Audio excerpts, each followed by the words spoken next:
Hello, everybody. Welcome to SNHU Esports, and today we are bringing you some Valorant. My name is Madav Patel, or Minecraft Kid 72, and I'm joined by my co-host Shane Hey, Sholey. how's it going? I'm I'm good. excited to be back for another week of Valorant. We've got SNHU Blue versus the Farmingdale Rams. Yeah. Should be a pretty exciting matchup. Definitely one that I don't think we've seen on stream here before. So always excited to see some new faces on stream. Get to kind of know who's in the league ahead of us. Mhm. Because I mean, it's so early in the season that getting to kind of know what the teams in your league, how the matchup is, get a good look at how they play, that matters a lot in the later half of the season. You know, once you start Yeah. getting close to playoffs and maybe get a little bit of repeat matches in, especially at the start of playoffs, if you get repeat matches in there, that's big. Having the Right. information from that is key, and so getting to see a brand new team on here is always really exciting. Yeah. Not to mention another map that we also have that we're playing, that actually starting, is Icebox. We have not seen that Yeah. yet for Not for this Valorant. semester, no. Yeah. We saw a decent amount of it last semester. It used to be very popular, and then it kind of fell off once some of the other maps came in, once they became more key in the rotation. Icebox is definitely one of those maps that very much a heavy fundamentals map. You know, Yeah. you either have a good icebox or you don't, and that kind of determines the entire way that you pick your maps. It's similar to Ascent in kind of like they're both very much heavy fundamentals. Mhm. It's just different kinds of fundamentals, and Right. so you'll see teams that have great ascents and bad iceboxes, or great iceboxes and bad ascents. But it definitely like it takes a really good team to be able to play both of them proficiently. Right. And then what other maps do we have for this game? Yeah, after Icebox, which SNHU will be starting defending on, will be going into Bind after that. Something we're a little more familiar with, Right. right? And, you know, we've seen that the last 2 weeks here on stream, teams playing on Bind. And then another repeat map, again, our decider map, should we get to it, will be Ascent. SNHU, I believe, starting defense on all three maps. Yeah, so I mean, Binance and Sen we've seen before, so hopefully, we're able to capitalize on it. And we are actually on Icebox starting, and this team comp so far, what we're hovering over as is it's something we've seen before. I don't think we've seen Jet on Icebox. Well, we haven't seen Icebox at all, but um, yeah, Looking here at the Farmingdale Rams, seeing them hovering the Sage is really interesting because last time we saw Icebox was last semester, right? And there's been such a huge change in meta since last semester, since, over the summer, that it's gotten to the point where Sage is not really seen in a lot of maps anymore. She used to be absolutely 100% like pick rate here on Icebox. You could not have a good Icebox without Sage. They changed up the map a little bit, and people theorized like, hey, this is going to make Sage worse on this map. She might be less of a needed operator or a needed agent here on this map. But still, teams played with her a lot because it was just what they were used to, and they were able to play really nice ice boxes by kind of relying on strategies that they'd already kind of developed. Whereas now we're seeing over the summer they've had time to actually practice the map without a Sage. And so we're seeing a lot of teams drop the Sage entirely, whereas Farmingdale Rams look to be holding on to it, very much an orthodox icebox composition here. I saw Mango maybe hovering Neon for a second. That would be really interesting. But, I mean, pretty much this lineup that they have right now is exactly what we saw ending out the year last time. I mean, Neon is not a terrible agent that I like to say. I think her whole entire ability set is basically just based on movement. It's all movement. But they go with the Viper Wall, which I think is a safer option because Neon's Wall only lasts a certain amount of time, and you can't put it back up after it's already been used. So Yeah, and now, I mean, really very little difference between these team compositions aside from the KO being replaced by a Jet on SNHU. I think that kind of goes to show a very different approach to this map. You know, KO's definitely looking to control the map a lot more, whereas SNHU maybe going for a little bit more of an aggressive play style, using that Jet to really try and pick up duels where maybe they shouldn't be able to. Definitely a little bit nerfed since we really got to see Jet on this map, but yeah. still Jet and Chamber, fantastic for taking duels. Well, Icebox is more open, and with the recent patch notes, right, of flashes for initiators, his left click is more. Well, the blind lasts longer now. I'm pretty sure. Yeah. And The actual long range Yeah. thrown flash from KO and not the pop flash that everyone previously used. Yeah, so I think hopefully we get to see more utility out of that and see how it's different from the pop flash that he uses a lot. But as we start in here, Farmingdale Rams gonna be heading over towards A site with no lurks at all, but they do have a trip. Very safe Right. recon bolt there to get some information. Won't be able to find too much on SNHU other than the fact that they are not there. But Agron, only 10 health, has been pretty sufficiently flushed out by utility here, forced in this corner, and Mango is going to peek out with the shorty and finish off that kill. Yeah, as we start to push up here, we see a lot of utility usage. We see that Sage Wall being used, and it's going to be able to block off CT as they try to push up. But right now, SNHU just kind of try to taking it slowly. With Vin on top of this little head peek here, he is not going to pick up the kill on C-Dubs. He is going to kill him off with that headhunter. With only 6 HP remaining, it is planted in a different spot with this, Viper's orb. Could be a little snake bite coming in here. And as utility's been used and the kill feed is racking up, it's just Hilton left, and he's not going to be able to finish off this round as Fireblaze kills him off. An unexpected angle, not ready for that vertical flick. I think that was a great execution from Farmingdale, and they did a really great job on the post-plant situation. C-Dubs there, yeah, he got caught in the Viper smoke, and I was sitting there like, oh, he's low health anyway, the decay doesn't matter, but then the Viper's bite is what ended up killing him, and that was just a really great hold from Farmingdale. I think from SNHU, I want to see more of a direct challenge, against the composition that Farmingdale has. They have the Sage, they have the Viper, they have the KO, they have the Sova. That is a lot of delay on the defuse. They can really hold a site for a long time post-plant. So I want to see them try and take a little bit more of an aggressive hold here. And it looks like that's what they're doing as they go up top. Coffee and Chrome finding kills, but Kuso is going to straight him out. With the 3v2 left, they have the upper hand. They do have Spectres. They do know that Agron's going to be pushing up from behind him as they start to challenge him slowly. He only has a classic. There's not a lot he can do. He's going to pick up the kill on Fireblaze, trying to get this kill on Mango. 78 HP remaining. And Kuso is able to pick up the kill on Hilton. It's just a 1v2. It's just Agron. He has to push up here. He does have a Spectre. He's not able to connect the shots. And Mango's going to finish him off with that head glitch in the Sheriff. Yeah, really, really nice play there from Farmingdale. SNHU definitely were in a great spot to hold there. They had control of the spike, but it was just Agron. He was behind enemy lines. He didn't know where anyone was, didn't have any information. Just picked up an SMG and kind of hoped for the best there. Unfortunately, took a little bit of a poor duel with that head glitch spot coming out. Really, really nice for Farmingdale. They're going to be up 2-0 now. They were predicted to win that round, of course, but SNHU, as we see, now have 5 Vandals in their hands, looking to maybe punch back at Farmingdale this round. Yeah, I mean, this is the round we have to win. Obviously, we have higher guns, and we are force buying here. If there is somehow a way where we lose this round, it's just going to be a terrible start, and it's going to be hard to climb right back up. But Farmingdale Rams right now is doing a little bit of a split push, if I may say. They're trying to just, I would assume, play default and trying to get any early picks because they don't have the guns right now. And as a couple shots go on by, C-Dubs is not able to pick up the kill on their Sova, with him taking a lot more of the damage with 40 HP remaining.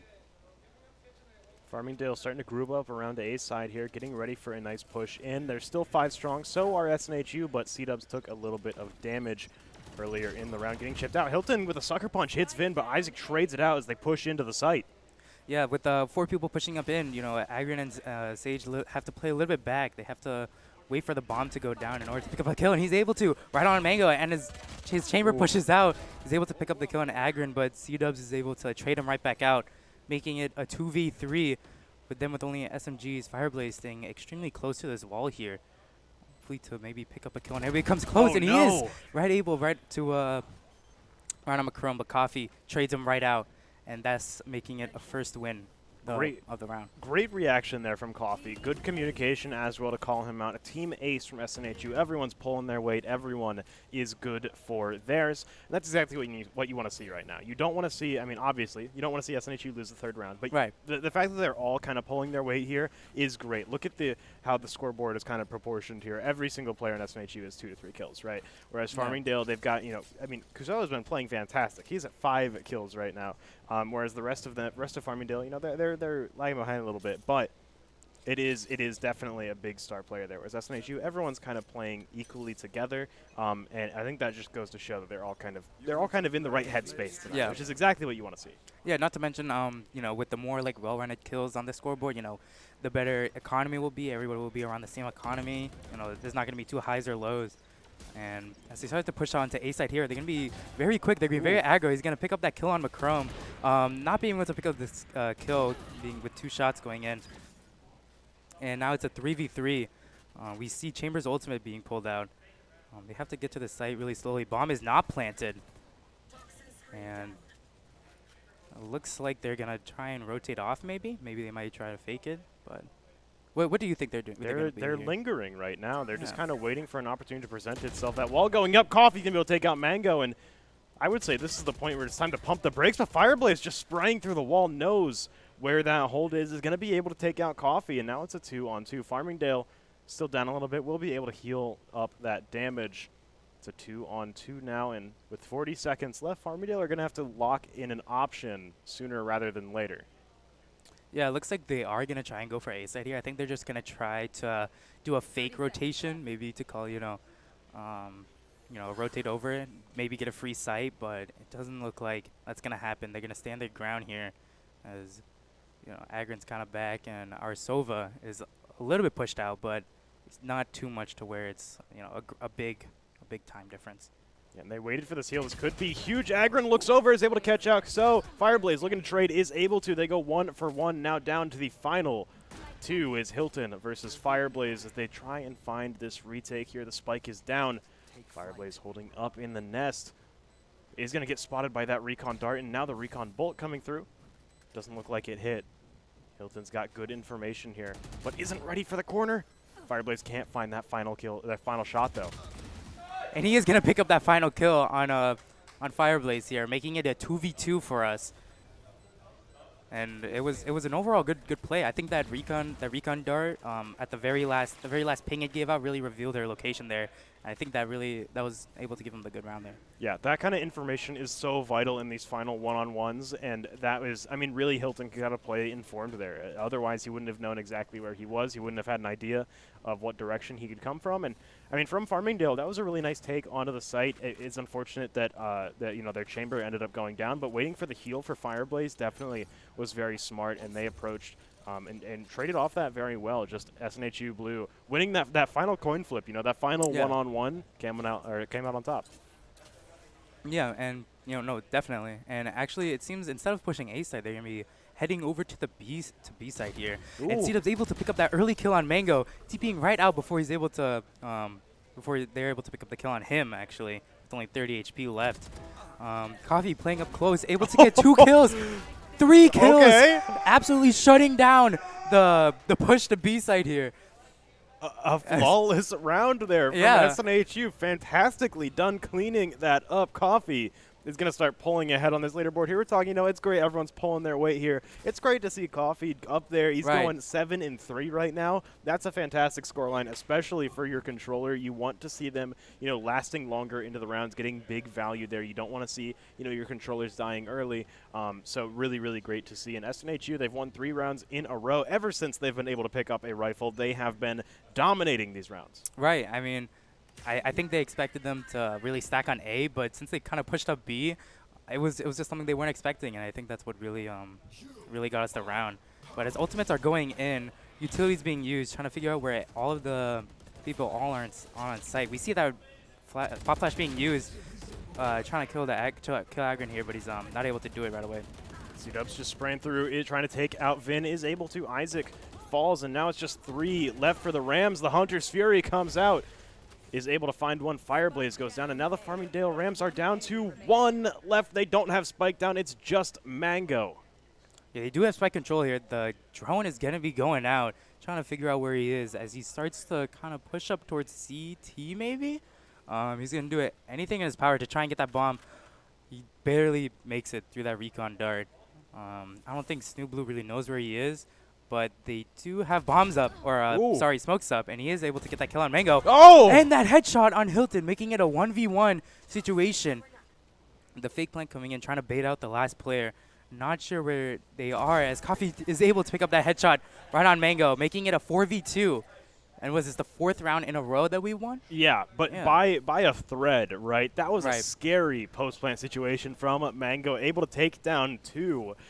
Very much felt like a horror movie in action right there, as Mango was just, stumbling upon the survivors of SNHU Blue and took them out one by one. But fortunately, Coffee was able to get the upper hand there, take that round for SNHU, and you know, last round was flawless, right? But this round and the round before the last round, they've both been pretty close here. So Farmingdale Rams, I mean, they're going to have to save this round, which is unfortunate. But once they get on equal footing, they can really punch back hard. It just, they need to be a little bit more consistent. I think it's just some sloppy duels and maybe some, you know, maybe some usage of utility that isn't going exactly where it needs to. That's maybe leaving them a little bit open for SNHU to exploit that. And Hilton is going to get taken out right off the bat. Yeah, that headhunter is really no joke. I mean, its damage is insane. Even with the, you know, with there hasn't been a nerf to the damage, but to the cost for the bullets, it's still a very dangerous weapon. As Rams are kind of split up at the moment. Looks like they're trying to get a pick on A as their Sova tries to go up from behind, and he is actually able to right on Agron, but Macrome is able to trade him right out, and he is actually going to res him. That's a good res. Get that, you know, equalize the man advantage here. Now it's a 4-on-4 once again. Agron's back up with that operator. Doesn't have any armor, but it's okay. As Vin pushes forward here, he's going to put Agron right back down on the ground. The flash goes out. That spike gets put down in SNHU.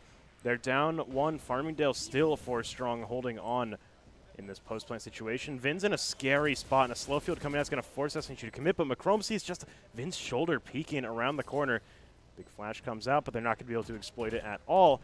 Information on Mango, but not too much to work with. C-Dubs finds a pick on Vin. You know, shots are being fired over here. He's right kind of near the top of the bomb. We do know that he's playing back, most likely for post-plant and his snake bites. We know that his smoke is on bomb. And as Coffee just runs in, he's able to just clear out all of Rams. And he's able to bring us that round for us. And we are going to get the defuse that Warrior Circle hasn't closed in before us.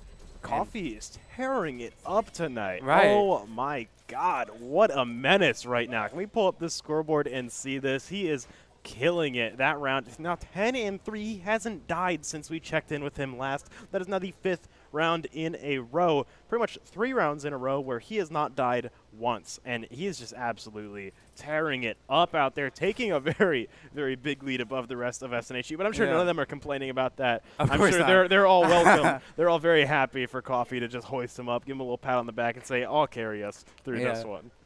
No, yeah, I mean, especially as a controller, too, the best thing he can do is play around his smokes. I mean, he knows, like, what the other controller may be doing or where he may be standing, especially for those post lineups. You know what I mean? He was kind of in the back. He was just waiting for bomb to tick down. But Coffee was able to kill him right off before he was able to. Farmingdale just mostly playing around mid here. They do have Fireblaze lurking back.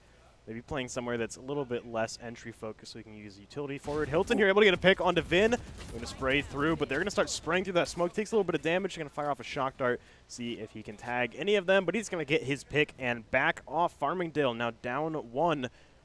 Got to think a little bit harder about where they want to go. They're not going to have as much resources, and losing KO, that's a big, big opening hand that they could have played, but unfortunately won't be able to anymore. Yeah, I mean, that Viper ult there was, or sorry, Smoke was not exactly lined up, and that's little sliver, they were just able to pick up that kill on their KO. But as Coffee starts to hold B, he sees that multiples are actually pushing out the site. He's able to barely see Mango come up, and as they start to plant down, utilities being used, he's actually going to be sprayed right through the smoke. It's just Mango left, a 1 versus 4. He's going to have the Viper Bite lineups to actually stall out this defuse. Second one coming out very soon, right now. Lands right on there. As Mango starts to push up, Hilton's on his left. Does he know? He does, but Hilton's quicker on the draw, finds the kill onto Mango to clean up the round, and SNHU continue on the warpath. Yeah, I think, well, personally what I think is that that post-plan situation, though he did stall for a little bit, he did not have his smoke orb onto the bomb. And I think that's one of Viper's main utilities to use for that certain situation, because the mollies by itself don't do enough damage to where they'll really get someone off a bomb unless they have that smoke orb there. Because that smoke orb decays them pretty fast, not to mention the 50 automatically that gets taken away. And since he didn't have that, it wasn't really a good situation, I think, to use those snake bites there.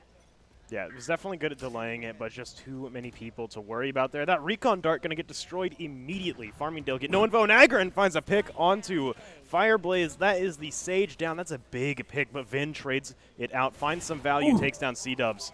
Agron just barely missing. Yeah, it's the second time we've seen the operator come out in. He really pushed up kind of far there, pretty close to enemy territory. Now it's gonna be back. Oh, and he might get this kill on the KO here. His Ooh. flashes go out. They are going to take site when we are gonna have to play retake here, but Bomb is not exactly on site yet. And Hilton is able to pick up this kill on Isaac. Agron on Kuso. Viper ult coming out 2v4. One enemy remaining. And Hilton's able to get the kill on Vin. Now it's just Mango. He only has a judge. The judge! And he is able to pick up that kill on Hilton. I've not seen in that specific area to really ult and play judge on, but looks like he's going to try and peek out maybe to get a kill. I mean, all he can really do is just wait for people to push in. As he does have bomb, but he is not planning it just yet. And Agron seems to be getting cozy knowing that fact. He knows Mango has to be kind of playing around the edge of the smoke here, right? He's got a judge. What else could he be doing right now? 25 seconds left. He's going to have to decide where he wants to plant this, and there is just a firing squad on every single angle he could pop out of. There's not a lot of safety, but he is safe in here. He just needs to get this spike down. He will drop the Viper's Pit, make them think that he's left. He's faking it. But it's just not much of a fake for Macrom as he stays back, and he's able to finally pick up that kill on Mango. So unfortunate there. Macrom able to pick him out. A good attempt there from Mango to try and fake that, but just not going to be exactly what they needed. And for SNHU, they are now 7 rounds in a row where they just have not really been contested too much. I mean, there's been a few close rounds in here, but it is just not what the Farmingdale Rams are looking for. I mean, yeah, it's almost like they save almost every single round for us because we're just able to pick up this kill, or not this kill, but many rounds. But Agron does get tagged by the Silver Dart coming in. It looks like they are being a little bit more aggressive here. They are going to be able to tag 2 of us, but Agron able to get that kill on our chamber. Coffee coming in to pick up that kill on Vin, and Fireblaze able to kill both of them out, but C-Dubs is able to trade him right back out, taking 2, making it a 3v1. Just Fireblaze left. She does have a res for someone, but she only has a stinger. But she will use it on Vin. Gotta wonder if that res is worth it. Vin's gonna be able to escape with his life, but there is a lurker from SNHU. Fireblaze peeking around the timing. Macrom's not gonna be able to spot him out. Hilton will be able to pick up that kill though, and Vin take down C-Dubs now, trying to rush down Hilton in the corner. You're gonna find another now, a 1 versus 1. He's only has 7 bullets left, and Macrom might have him dead to rights here. He's gonna get hit by a full flash. Vin's got time to reload. Not the range you want to be, but Macrom is gonna be able to pick up that kill now. 8-2 SNHU. Still holding on strong to this win. Yeah, that round was something I think we were very overconfident in. We kind of pushed them, and it ended up back into a 1v1 situation, which is normally something we don't want to see too much because we want to keep this lead going. And right now their economy is not too strong at the moment. Not all of them even have full shield. They're on light shield right now. And I think that round there, I think we should stay back a little bit more maybe and just try not to get our hopes up all the time, you know, thinking like, oh, we're going to win this round easy, but like, you know, a round like that could easily change the game. Yeah, definitely don't want Farmingdale to find an opportunity to play back here. We'll get info on C-Dubs. They're not going to be able to tag anything. The Huntress Fury coming through, looking to catch some people out here. Not going to be able to tag anyone. Actually, we'll be able to get a little bit of damage in there, but not going to be able to secure that into a kill. C-Dubs just backing out, trying to get to long range here. The suppression, putting away his chamber weapons as the Viper Orb comes out and just takes out Mango casually, turns around and finds that one-tap. Coffee continuing to play amazing here, and we could have a chamber duel in just a few seconds. Yeah, I think they both are using their ultimate right now. As the Viper ult comes out, he is trying to pick up the kill on Vin, and Coffee able to trade him right out. With the Silver ult coming in, they're going to try and catch him off, but Coffee comes out of the smoke, able to pick up 2 of them. With Coffee killing 4 people on 11 HP in that Viper utility. That just might be the best util they've ever used for this game. And it's 9-2 now. It's 9-2. They have not lost. What an incredible round there. Coffee now 17-4. He's only died once since we last checked in on the scoreline here. It is incredible how well that he's been playing today, and he's clearly in high spirits. The team is clearly in high spirits. I hear them all cheering. I hear them all laughing. They're having a great time, and I would be too. This map is going fantastic for SNHU, and it's the first time that we've played this, I mean, at least on stream all semester, you know? Right. So definitely not a ton of playtime on this map, and you know, kind of just reaching back into what SNHU are comfortable with from last semester and pulling that out is going to be really big to helping them in this game. Yeah, no, definitely. With Coffee pulling his weight, he only has four deaths. Yeah. That's definitely something. I'll tell you that. With what 11 rounds in. Yeah. Yeah, it's definitely something that will benefit the team greatly. But I think everybody's really doing a good job. No one's really not doing their job. Everybody's working the best that they really can. Our utilities being used. They're getting information. They're trading each other. It's overall a good team usage. I mean, they're not doing anything wrong.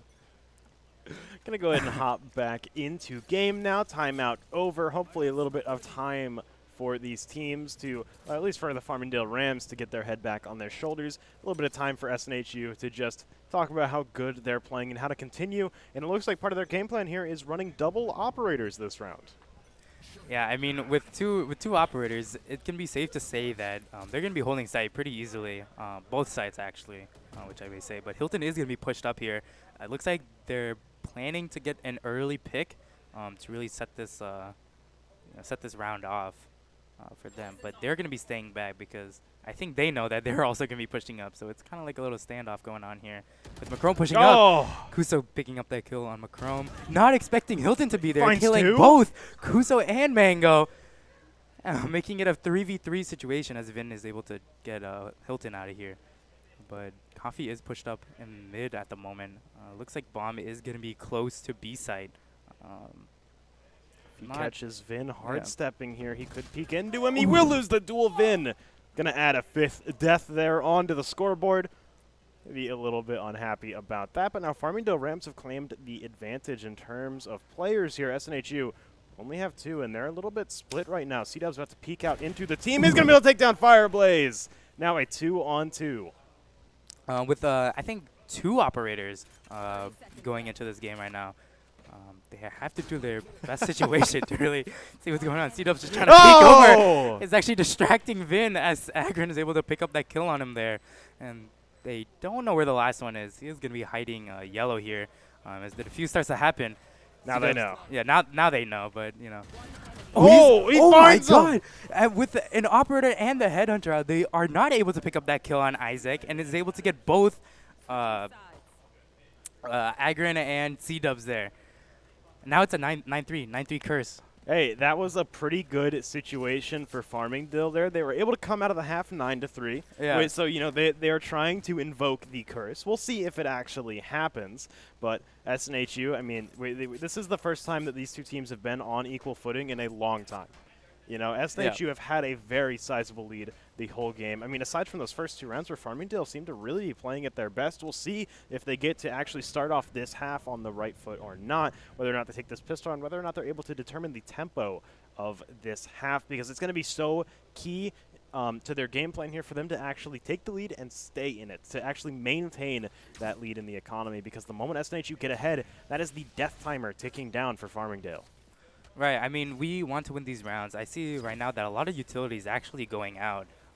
We want to get this round, and from the last 2 pistol rounds, we haven't really been getting the most amount of kills, I think, and hopefully that will be changed. As shots are going out, Kuso is able to pick up the kill on Coffee, but it looks like most of our team is actually going towards A, and that was kind of just like a little, little fake that they did, and we are going to get sight. As Rams have to try and rotate over. Ooh. Fireblaze taking some damage there as he throws that slow orb in. Farmingdale starting to get grouped up here, but they have no one on site. They're all going to have to try and play this retake. They're all going to have to break their way in. They are breaking their way through this Sage wall. Shock Dart goes out, doesn't find anyone here, but Farmingdale getting stacked up, getting ready to break in. Vin takes some damage, but Kuzo's able to find one. Hilton trading back with 2. A lot of kills for SNHU, just Vin left. With the shock dart going out, I think that did get some kill on, or some damage on Vin. With him being at very low HP, C-Dub's peeking out and is able to win us the round, making it the first pistol round that we've won in this game. Yeah, SNHU starting off with the pistol round win is not what you want to see for Farmingdale here. SNHU, they've kind of got the space to dictate how this half goes, right? Once they, I mean, they took the pistol round, they're probably going to win the second round, and at that point, you know, you are right up on match point. Farmingdale have to play this half flawlessly, and just from the way that the first half has gone, it's looking more and more unlikely that that's going to actually happen as Farmingdale. Maybe Icebox just not their strong suit. Maybe so, but I think with Icebox actually being the first one for this semester, I think it has worked greatly in our favor. Oh, absolutely. I think our utility usage on Icebox and just the way that we're playing around is just a lot better than I've seen on both sides. But with our early kill, Hilton's able to pick up that kill in the chamber, and Mango just constantly spraying through that box there. It's already a 5v3 with a minute 20 left. Bomb is going to be going down here. Utility coming out, not getting able to kill Coffee right away, but Vin is able to get that shorty kill.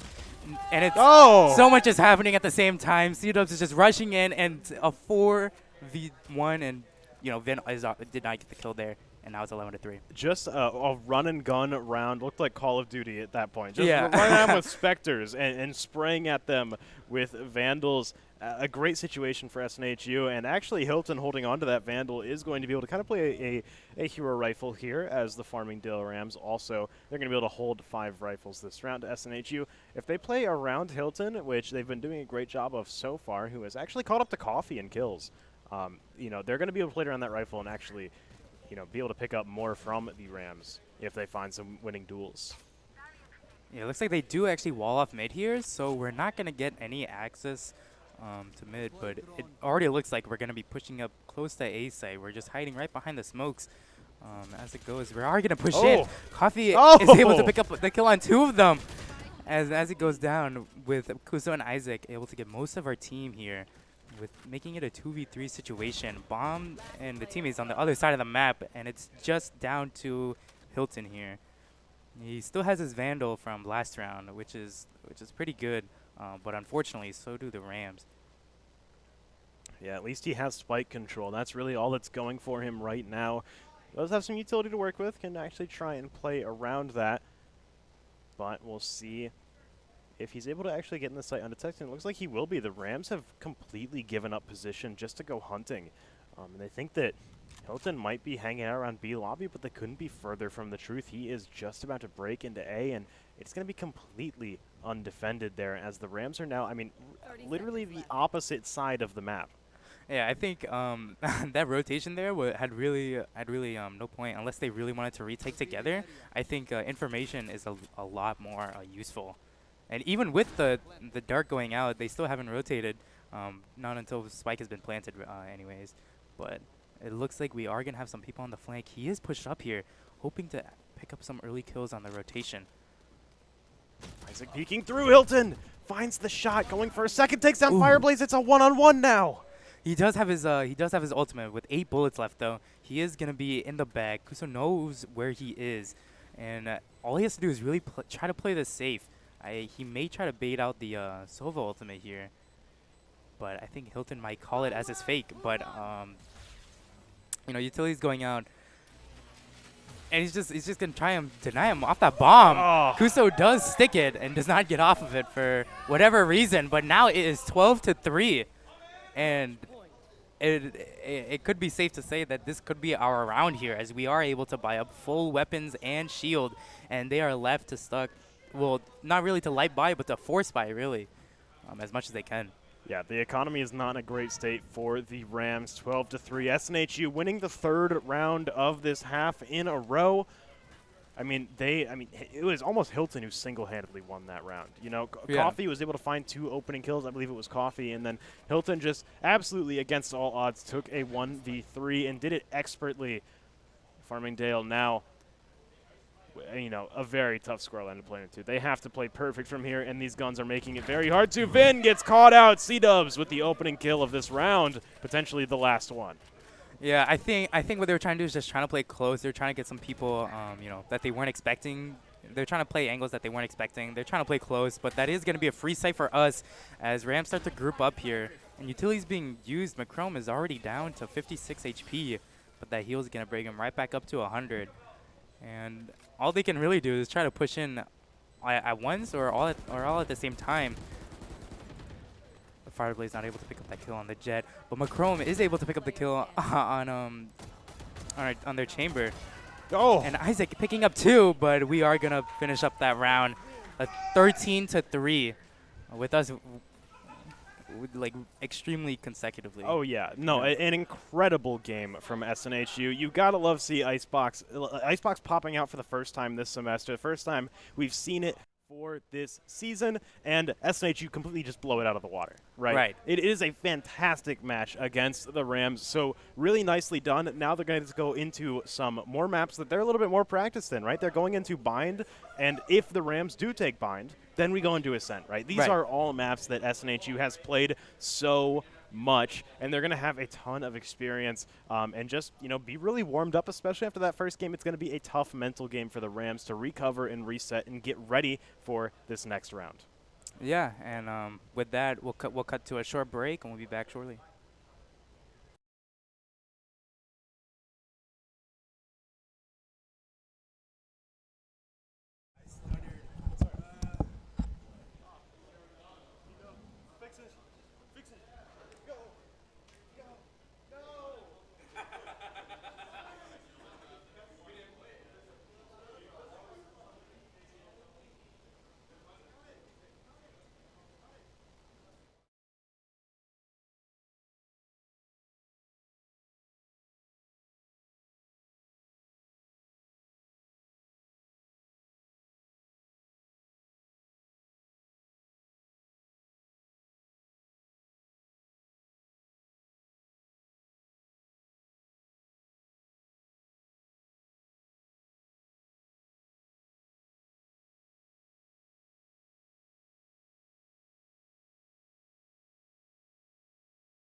That kill in the chamber, and Mango just constantly spraying through that box there. It's already a he is pushed up here, hoping to pick up some early kills on the rotation. Isaac peeking through. Hilton finds the shot, going for a second, takes down Fireblaze. It's a one-on-one now. Utility's going out, and he's just gonna try and deny him off that bomb. Kuso does stick it and does not get off of it for whatever reason, but now it is 12 to only 30 HP left. Coffee playing up close, able to get 2 kills, 3 kills, absolutely shutting down the push to B side here. Coffee killing 4 people on 11 HP in that Viper utility. That just might be the best util they've ever used for this game. And it's 9-2 now. It's 9-2. They have not. The way that we're playing around is just a lot better than I've seen on both sides. But with a early kill, Hilton's able to pick up that kill in the chamber. And Mango just constantly spraying through that box there. It's already a he is pushed up here, hoping to pick up some early kills on the rotation. Isaac peeking through. Hilton finds the shot, going for a second, takes down Fireblaze. It's a one-on-one now. Utility's going out, and he's just gonna try and deny him off that bomb. Kuso does stick it and does not get off of it for whatever reason, but now it is 12 to only 30 HP left. Coffee playing up close, able to get 2 kills, 3 kills, absolutely shutting down the push to B side here. Coffee killing 4 people on 11 HP in that Viper utility. just might be the best util they've ever used for this game. And it's 9-2 now. It's 9-2. They have not. The way that we're playing around is just a lot better than I've seen on both sides. But with a early kill, Hilton able to pick up that kill in the chamber. And Mango just constantly spraying through that box there. It's already a. He is pushed up here, hoping to pick up some early kills on the rotation. Isaac peeking through. Hilton finds the shot, going for a second, takes down Fireblaze. It's a one-on-one now. You know, Utility's going out. And he's just gonna try and deny him off that bomb. Kuso does stick it and does not get off of it for whatever reason. But now it is 12 to only 30 HP left. Coffee playing up close, able to get 2 kills, 3 kills, absolutely shutting down the push to B side here. Coffee killing 4 people on 11 HP in that Viper utility. That just might be the best util they've ever used for this game. And it's 9-2 now. It's 9-2. They have not. The way that we're playing around is just a lot better than I've seen on both sides. But with a early kill, Hilton able to pick up that kill in the chamber. And Mango just constantly spraying through that box there. It's already a. He is pushed up here, hoping to pick up some early kills on the rotation. Isaac peeking through. Hilton finds the shot, going for a second, takes down Fireblaze. It's a one-on-one now. You know, Utility's going out. And he's just gonna try and deny him off that bomb. Kuso does stick it and does not get off of it for whatever reason. But now it is 12 to only 30 HP left. Coffee playing up close, able to get 2 kills, 3 kills, absolutely shutting down the push to B side here.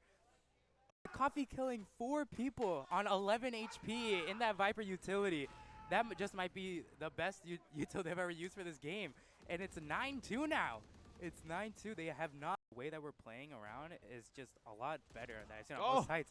But with a early kill, Hilton able to pick up that kill in the chamber. And Mango just constantly spraying through that box there. It's already a. He is pushed up here, hoping to pick up some early kills on the rotation. Isaac peeking through. Hilton. Welcome back from our break. We are now going to cut to bind on our map here. And we're going to be starting for defense. Yeah, for starting off defense here, I think this is a great map for SNHU, right? I mean, we saw Icebox, right? The way that SNHU been playing tonight, I don't think any map would be a bad map for them. This just seems to be, you know, a night where they're all kind of firing on all cylinders. And Farmingdale Rams, after that Icebox, I'd say, you know, maybe it's just they're not warmed up. Maybe you know something went wrong there, and I want to see them kind of pull out a great game here on Bind, because SNHU just absolutely dominated in that first game here. And if Farmingdale aren't careful, this could be a quick second game. Yeah, I mean, we really went off on that last round there, but I think with Bind, we have seen this in the past before. We are starting defense here, and unless just Icebox wasn't their strong map, I think we'll see. We hope to see, anyways, a lot more from Rams. Yeah, for SNHU here, I mean, this is a map they're very much used to. We played on this. We've played on Bind, Ascent, which are the next 2 maps in the order. You know, the last 3 weeks. You know, this week, the week before that has just been. It's been like Bind, Ascent, Haven. No Haven today. But Icebox went fantastic for SNHU, and this is a map that they are very, very recently experienced with and very much warmed up for on the. You know, after that Icebox, I think for Farmingdale, the biggest challenge for them here is going to be kind of just mentally resetting and getting ready to play this game after that first one, because that first game was tough. It was not an easy game by any means necessary. SNHU, absolutely. I mean, it got to a point where they really they had their teeth sunk in and they were just thrashing round after round after round. I want to see Farmingdale kind of be able to pull things together here, and now they're starting off on attack. They kind of have some room to do a little bit outmaneuvering here. Yeah, we see the early Viper wall actually come down onto A side here. It looks like they're gonna start pushing towards showers. C-Dubs is able to pick up that kill on Kuso. Paint shells coming in, getting able to deny that area. As they start to push out from short, they are gonna able to pick up some damage on Agrin. And they do not have any lurkers, but our lurker is actually going to be coming up very shortly, maybe able to pick up a kill. But as C-Dubs pushes through the smoke, he's able to get that kill on Fireblaze and on Vin with the right click coming out, and on Mango, making it a 4-piece. And C-Dubs and Macron being the only ones on the scoreboard right now having a kill.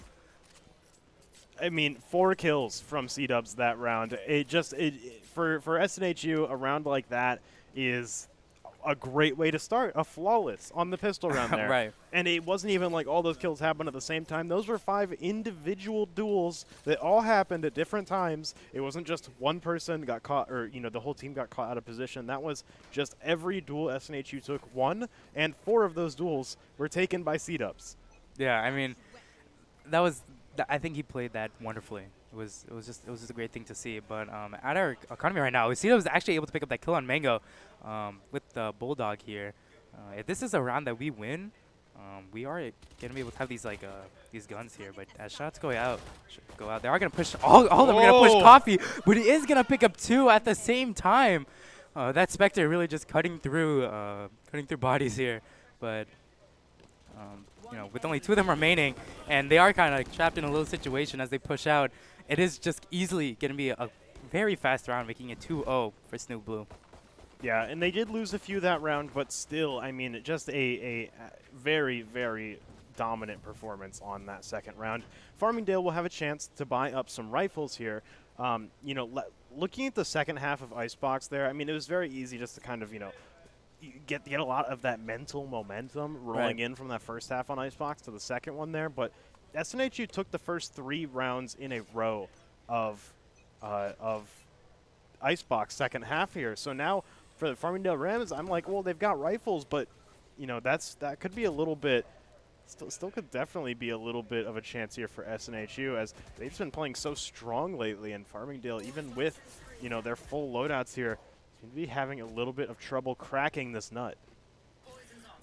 Yeah, I mean, we're not really force buying here. Most of our teammates really have the guns from last time. It was just a bonus round, but with them, with stronger guns, it may be a chance. But even so, we are just able to get most of our duels or win most of our duels, and there's not much to really see until it happens. But Coffee is gonna peek out, get some warning shots in there.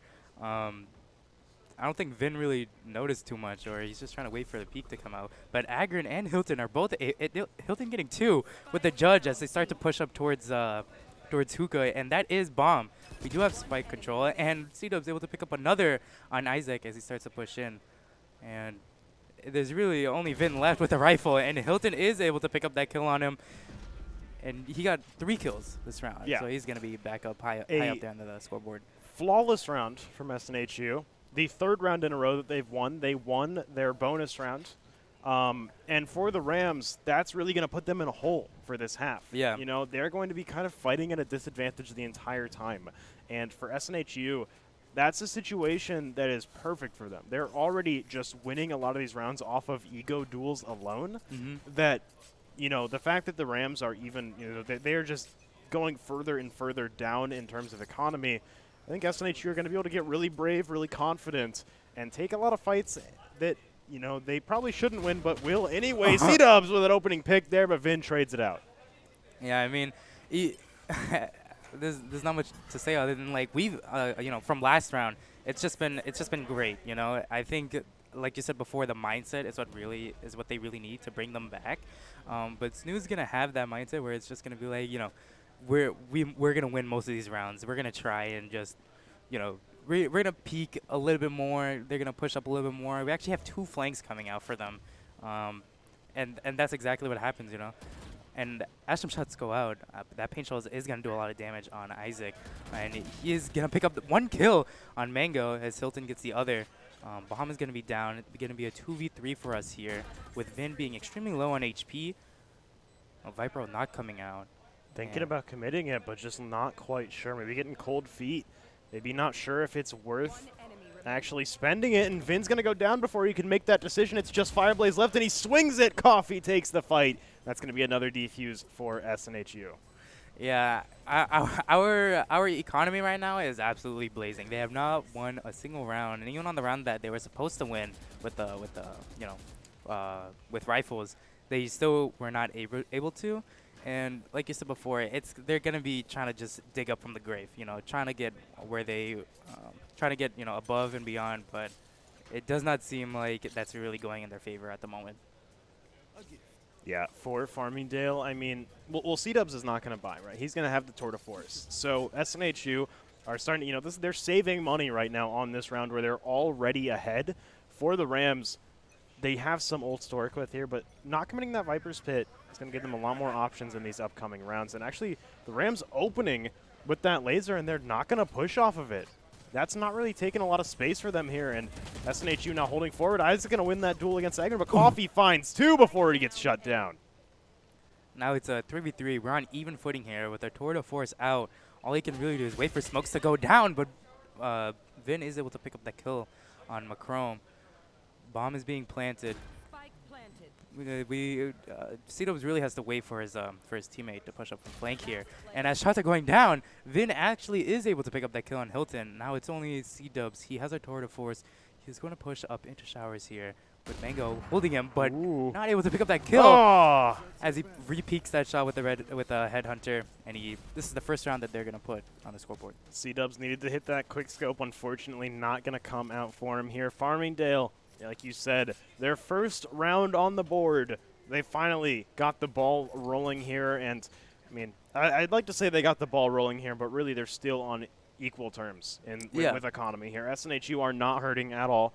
They've still got a lot of money in the bank. Even if they lose this round, even if they lose all 5 guns and they still, don't really have, and they don't get any kills, then they're still going to have enough money to fully buy next round. It's a hard situation for the Rams, but this is their chance to actually start to build up their comeback here. With SNHU starting off this strong early in the half is going to be very, very tough for them to push through. Yeah, exactly like you said. They're now on even ground with shots going out right now. They are actually pick up the kill on Macrome and Agron. And Coffee as well, just not being able to connect those shots. Sprays going out. C-Dubs is able to kill Kuso right through the smoke, making it a 2v4. It seems like this round's gonna be in Rams' favor here. We do have a Viper ult though, but it does not look like we're gonna be putting that to any usage anytime soon.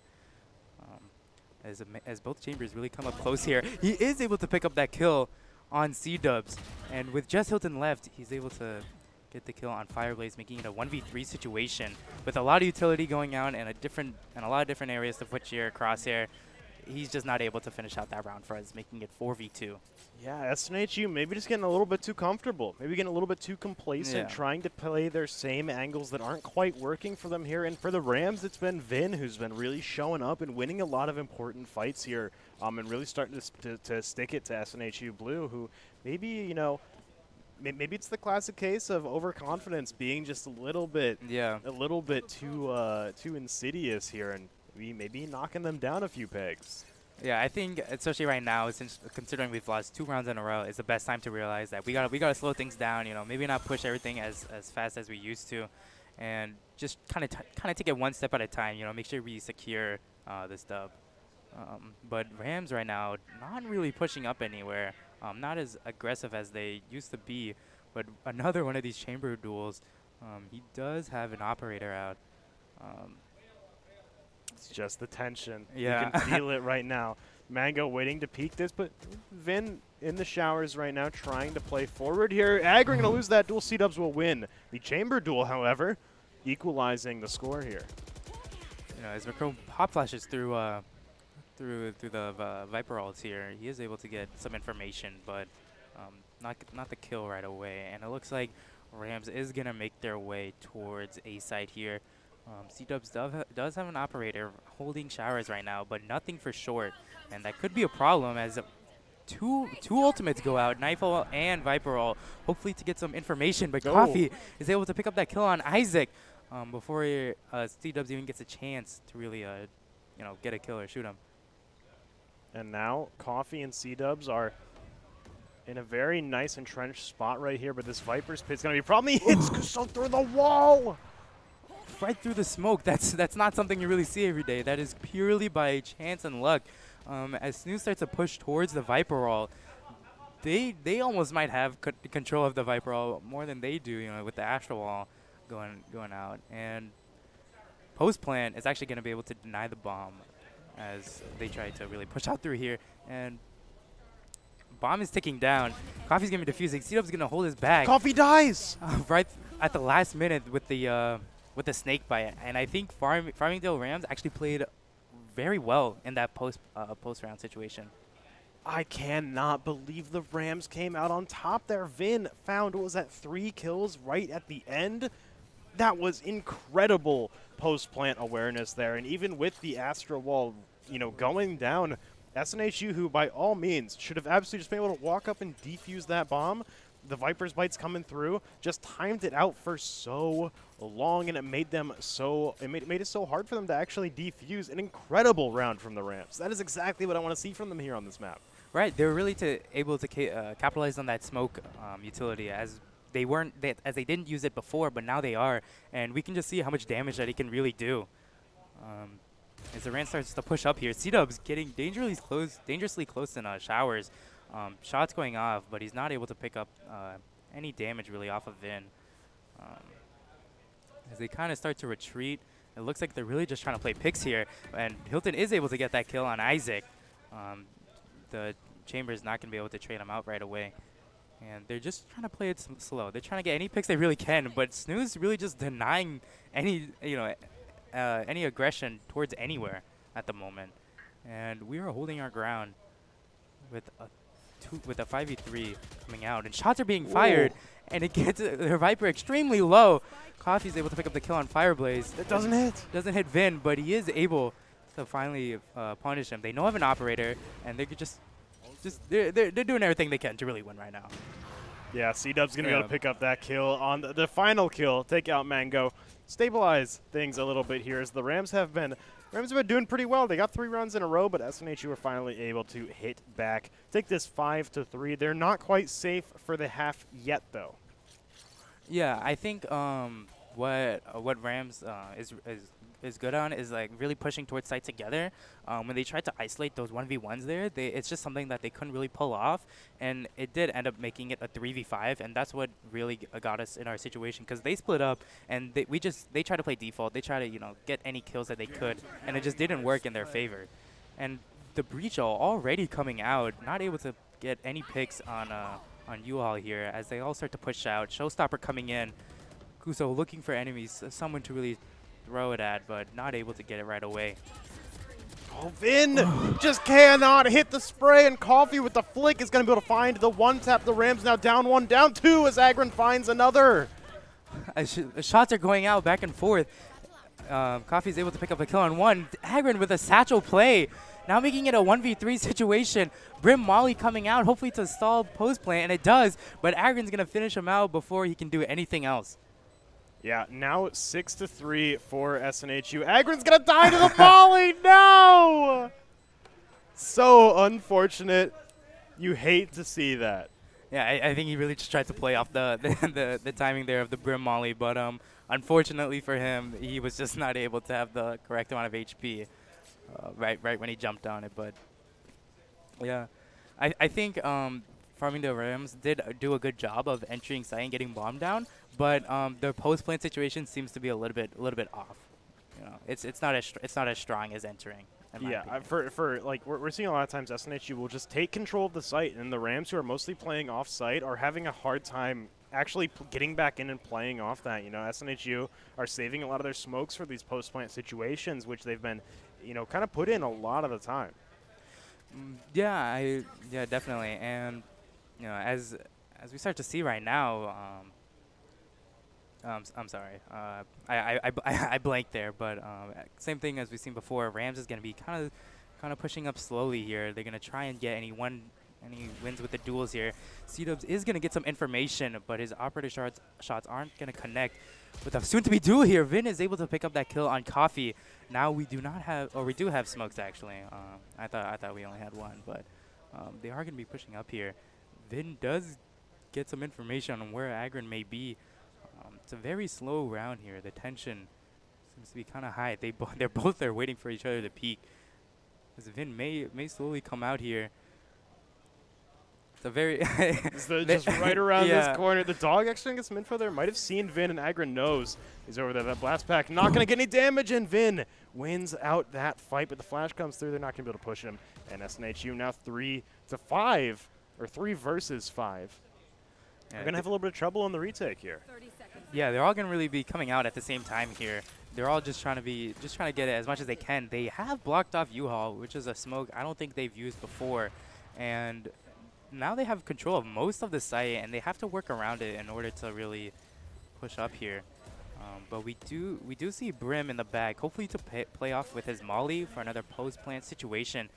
With Hilton coming in, killing off Vin, he is trying to get his what is it, the land back that they stole from him, and they are not able to get Baham off right away. Hilton is able to pick up Kuso. Oh.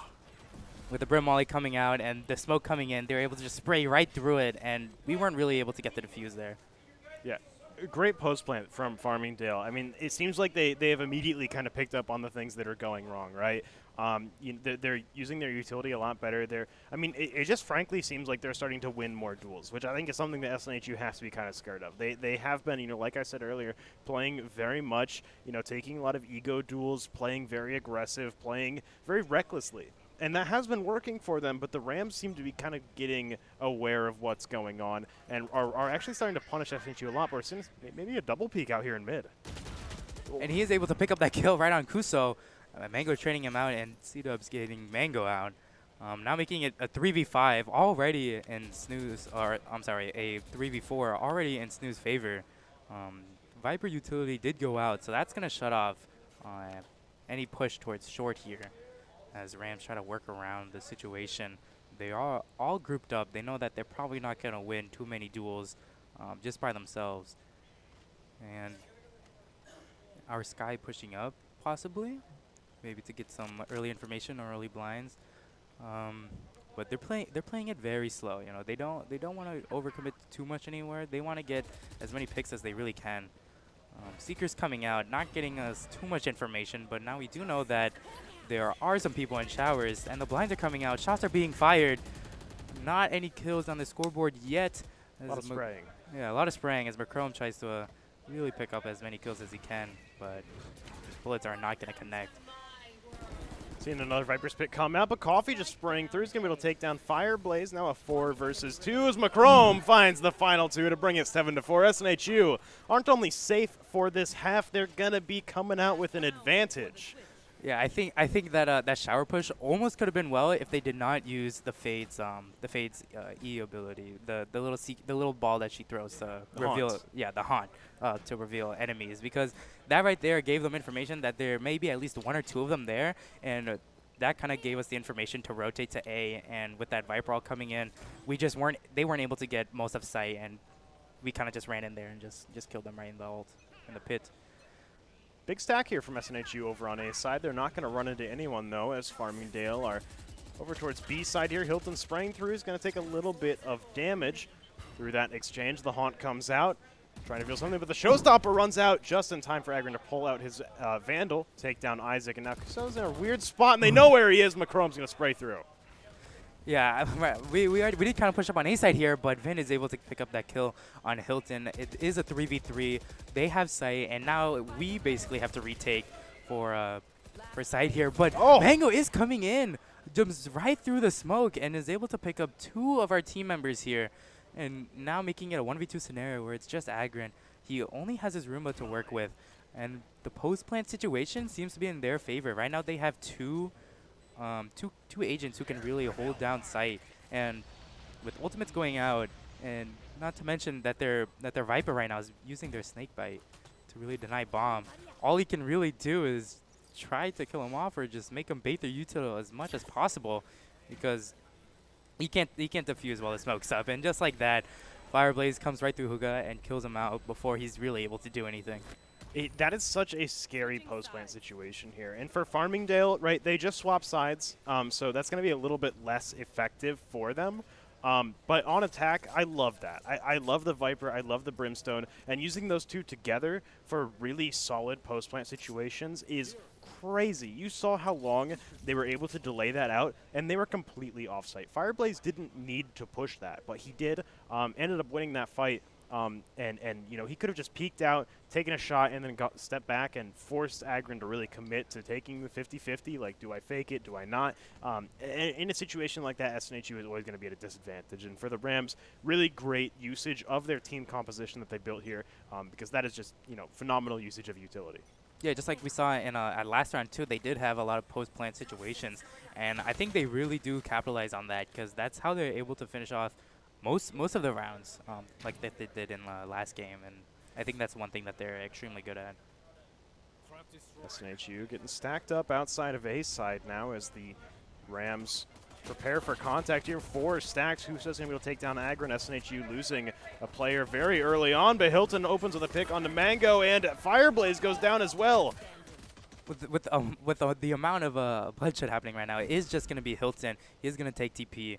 Might trying to pick up a pick on Kusu, who might go out through the TP, but they do have Vin to really give off the information on if he's there or not, and he is able to get that kill on Hilton, making it 7-6 and a loss for our pistol round. That is a great pistol round from the Rams. They're going to be able to get control of this half, and looking at the round history here, it's becoming a more and more concerning situation for SNHU. You know, they started off really strong. They started off really, really confident and happy with how they were playing, but you can tell things are slowing down a little bit here. This is becoming a much closer, a much tougher game, and for the Rams, you know, they don't have these amazing post-plant setups anymore, right? But the amount of time you can buy with Brimstone Smokes and Viper Smokes and everything else that they have is such a good defensive composition that I don't think there's anything for the Rams to worry about in that department here. Right, as you said before, we are seeing that Viper smoke coming out as Vinny is able to actually block off Hookah and Long with his utility. But he is going to be close with the judge here, able to get that kill on Coffee, trying to set SNHU back and just you know, get all the controllability they can. They do have Spike, and that's something that they are going to take advantage of because they need that to really win the round. Agron's starting to push up through Hookah here. They don't have control of the Spike, which is so big. And SNHU, you see them trying to get surrounded around here, but Mango, he is just inches away from stepping forward into Agron's sightline. And Vin holding here with the judge, looks away at just the right time, gets full flash, and now they're going to rush him. The smoke goes up, he tries to pull out the ghost, but it's not enough, and Macrome takes that kill. Pincho's coming in, and Kuso able to get that kill on C-Dubs here. They are going to take DP. They are going to rotate around. But one thing they don't realize is that their Brim actually is extremely close to A. Sure, it may be something that they will not realize, and they won't, as he is able to get that kill on Hilton and Macrome, making it 7-7 for the Rams. This game seems like this could be the turning point for the Rams here, as they won that round. Yeah, I mean, looking at how this map started, looking at how Icebox, the entirety of Icebox went, I would have said that the Rams are going to have a tough time finding a solid way into this game, but they have absolutely, you know, just pried it out of the hands of SNHU Blue, who, I mean, started off with a fantastic 4-round streak off the rip, and now the Rams have come back here to evening things out, even after a first half that, frankly, should have gone a lot better for SNHU, given, you know, how they had started off. The Rams are doing a fantastic job at just really playing from behind here, and I think for Blue, I want to see a little bit more consistency come out in terms of how they're kind of playing these rounds. It can feel very much like these rounds are feast or famine for them. Right. I mean, it's 7-7. You know, they have to do anything they really can to really win these rounds. As Agron tries to push up here, Isaac is gonna get that kill with the judge, and Hilton's gonna trade him right out. They do get control of side here. C-Dubs is able to get that kill on Mango as soon as that smoke goes away. Just was not expecting it, and right now we do have side control, but Vin is gonna sneak up very sneakily behind him. Knife out. But he does have his knife out at a terrible timing. Hilton is able to pick up that kill. Kuso getting C-Dubs on site. He is able to figure out where they are. They're both near the CT area with, you know. That's a full flash. And it was flash there. And right now, Macrome just flawlessly using utility and his gunplay and just making it 8-7 for us. SNHU holding on to their lead, not going to let the Rams tie it up for too long. We'll see. I mean, I guess we'll see exactly how this plays out in this next half here, but looks like the Rams might have a little bit of trouble funding their loadout in this round, although Agron's also not looking super great here with the Bulldog. But from SNHU Blue, I think that was a great showing from the people who maybe have been a little bit more underrepresented on the scoreboard here in that first half. McCrome finally getting to see some really great action and able to close out the round in a nice, solid way.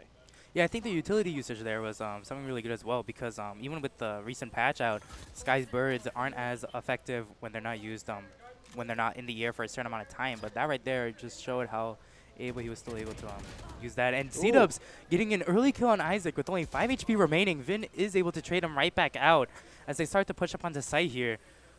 He is going to have to face this duel with Agrin with a little flick of trying to pick up his smoke. And now making it a 3v4 for us. We are going to take TP here, and hopefully we're just not going to have to fight as many people on site. Utilities going out. We're going to get as much information as possible. Macron with these flashes coming out. Hilton is able to pick up the kill on Agrin. And he does have a Bucky close up, and he's not able to connect the shots right away. Coffee not almost getting that 3-piece there, but an incredible round for Vin, getting 4 of our team here, making it 8-8. See, I think for SNHU, I think one of the biggest mistakes they made in that round was C-Dubs trying to push the push the lead into B after he found that opening pick. He ran in there with 5 health left, and they had Macrome with him. He was trying to heal him, but C-Dubs pushed in even further and tried to take a fight at 5 HP that didn't work out for him. I think that's the kind of thing that's losing SNHU these rounds, is they're just getting too confident and they're playing recklessly.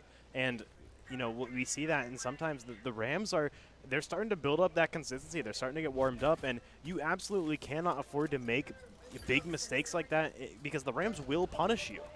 No, yeah, exactly. Especially with the mentalities of last round, you know, maybe feeling overconfident, maybe too much. But as they push up into side here, Kuso and Fireblaze are able to get most of our team as they push up straight through Hookah, and the round is over just like that. Farmingdale Rams able to hold their ground, especially with that smoke covering all the way from Hookah to Long. All we can do is really push out of it, and they were just able to say like, nope, sorry, and just deny our push here. Yeah, Rams reclaiming that lead, or actually claiming the lead for the first time in a very long time. Right. In this set, they've got the upper hand here. Blue, I think now is a great time for a timeout. You know? Figure out what's going on here, and if they're not going to call it now, they need to call it soon, because the Rams are starting to really get away with some things that Blue, I mean, you just don't want to see some stuff here that they're pulling off. And now that it's 9-8, definitely got to be a little bit worried. Definitely have a fire under them as Vin, once again, holding close here with the judge. This has been his staple. He's been holding here every single round. SNHU, he sees the tour de force. No, he's gonna run forward into C-Dubs and just take him out. Yeah, especially for Vin, that is his area. That's like his little playground there. You know, he's been playing there most of the time, and unfortunately, the barrel of that tour de force was just, you know, not in our favor. But as utility's going out, Kuso is gonna try and get away from all the bullets, but unfortunately for him, he does not. Mango coming out from Hookah, that smoke does not cover all of that, but utility's going out. Nightfall comes in. Coffee is gonna get that kill on Isaac. Bomb is gonna be planted now. Astro Wall coming in, hopefully to block off any site entry for Farmingdale Rams, but he does get that kill on Vin, and Blaze is able to trade him right out. Now a 1v1 situation. Macrome in U-Haul, as you know, their Brim has most of their util right now that he could capitalize on. Tough situation here as Macrome tries to fight him. Fireblaze is gonna pick up that kill right on him and making it 10-8 in the Rams' favor. Yeah, the Rams have now taken a 2-point lead, and just going down to the final one-on-one, you do not want to see it going that close. Vin, who has 20 kills right now, right? He's had a judge most of this half. Right. And he has been getting crazy effectiveness out of it. I don't know how he does it, but especially in that last round, Vin should not have gotten a kill there. They should have known that there was a person with a judge there, like there has been the last 4 rounds in a row, right? That has been Vin's just domain. He has had that area on lock. So the fact that, you know, we had a player go down there was really, really concerning. I think for SNHU, the Rams seem to be doing a great job at just, they've got the playbook open. Every time SNHU does something, they're writing it down. They're like, how can we counter that? What can we do? How do we adapt? Right. And that's exactly what the Rams are doing right now. They are adapting, and at the moment, they're doing it faster than SNHU is. So hopefully this timeout, I mean, getting a chance to talk amongst each other, getting a chance to just pump the brakes, talk to your coach, right? Yeah. That's exactly what you want in this situation, because maybe he's noticed something that you haven't. Maybe you just need a refresher on what your actual strategy is. It's definitely a good call from SNHU to call this timeout. And as it goes out now, hoping that definitely there was some good conversation in there. They were able to figure out some things, maybe play a little bit more consistently, maybe get reined in a little bit here, because I think that there's just been maybe some bad decisions coming out. The Rams have been absolutely on top of it, ready to punish. Icebox, absolutely. The Rams were not punishing the mistakes that SNHU were making, but now they are starting to, and it's scary. No, definitely. I agree with what you're saying. And that's something we need to work on. But Mango coming up extremely close, able to pick up that kill on C-Dubs. Now playing at a different angle, hopefully to get another. Unfortunately does not, but he is going to live with 30 HP. As we start to push out onto site here, we are able to get that kill on Isaac and Kuso, making it a 2v3 situation where Hilton just sprays right through that smoke. And we are going to get side here. As bomb is coming down, Rams does have to play retake. They have to try and play together, hopefully. But Fireblaze is just going to walk straight out of smoke, and Hilton is going to punish him for that. With only Vin left, it only seems like the right situation is to really save here. You know, it's a 1v4 situation. They're all going to be holding angles into sight, and he's just going to try and save his gun and his utility and hopefully get a better economy for the Rams here. But it does look like he's going to be playing close to TP. Hopefully maybe playing some exits as they come through, but not a lot of what he can do. Yeah, if you're SNHU, there is no reason for you to take this TP right now, but Hilton goes through anyway. He's now in here. Vin right outside. Unlikely. I don't think he's going to go for it unless he opens up that door, but just a scary situation to be in. He did some damage in, just narrowly not hitting the head there. That could have been a very bad situation for SNHU, but they are going to finally be able to detonate the spike. Going to be able to get a point on the board. Now 9-10. They're making up this 2-point difference that had been established, but the Rams now, I mean, they're still holding on to a full loadout here. They've still got an operator. Mango has been pretty consistent about hitting his shots with these snipers. Yeah, definitely. It's a good situation for them, but I'd like to see Blue stabilizing a little bit, especially after that timeout. A huge change of pace should be expected coming out of those pauses. Yeah, right now Mango still seems to be pretty close, pushing up here. He's going to be full blind, and he's not going to be able to get any picks off. But he does get some information, and he knows that there's at least 2 people there. But we are going to take TP, making it a full push towards A. With them satcheling in and coming out, Vin can't decide who to really put their shots on for. And so now a 3v5 situation. We have Spike. They have to play retake. There might be a chance of a Viper's pit coming out, but it does not seem like it's the case. They're gonna save. Actually, they might save this round. Maybe just play for exits. Right now their economy is not the highest, and I think they just want to keep the guns that they have and be able to play for the next round, which will be a 10-10 situation. But yeah. I think this is the right call here. Pushing into 5 from SNHU. When Viper's still alive in these post-plant situations, it's just going to be a very, very hard push for them to make. So the Rams staying back, playing safe. You know, they've already got a point ahead. The worst possible outcome from saving here is that SNHU Blue tie it up. Yeah. That's not bad. You're both equally close to match point here. I mean, they're closing in on it, right? Yeah. But the Rams want to have a good, solid foundation in these upcoming rounds, because if they let their economy slip, if they let their credits get too low and they can't pay for their loadouts, then suddenly SNHU just kind of have an open road leading to match point here. And looking at the Rams, we're seeing that's kind of happening already. SNHU were able to get 2 rounds in a row. They're getting pretty good in the economical department, right? They are absolutely comfortable there, whereas the Rams are still just kind of scraping by, even after taking the majority of the rounds in this half. Yeah, definitely, but it's not something that they can really be too confident on. But Mango is going to be playing close. That's something we've seen from Mango many times. They play extremely close to sides here. Hopefully, really just getting a pick off, and I think that's something they're going to capitalize on. But Vin just kind of jump around this box here. I believe he's doing like a crouch jumping where they can't hear him. But C-Dubs is going to punish him for pushing out through here. Fireblaze is going to pick up that kill on Macrome. Coffee trading him right out. 3 to 5. Viper's Pits goes down.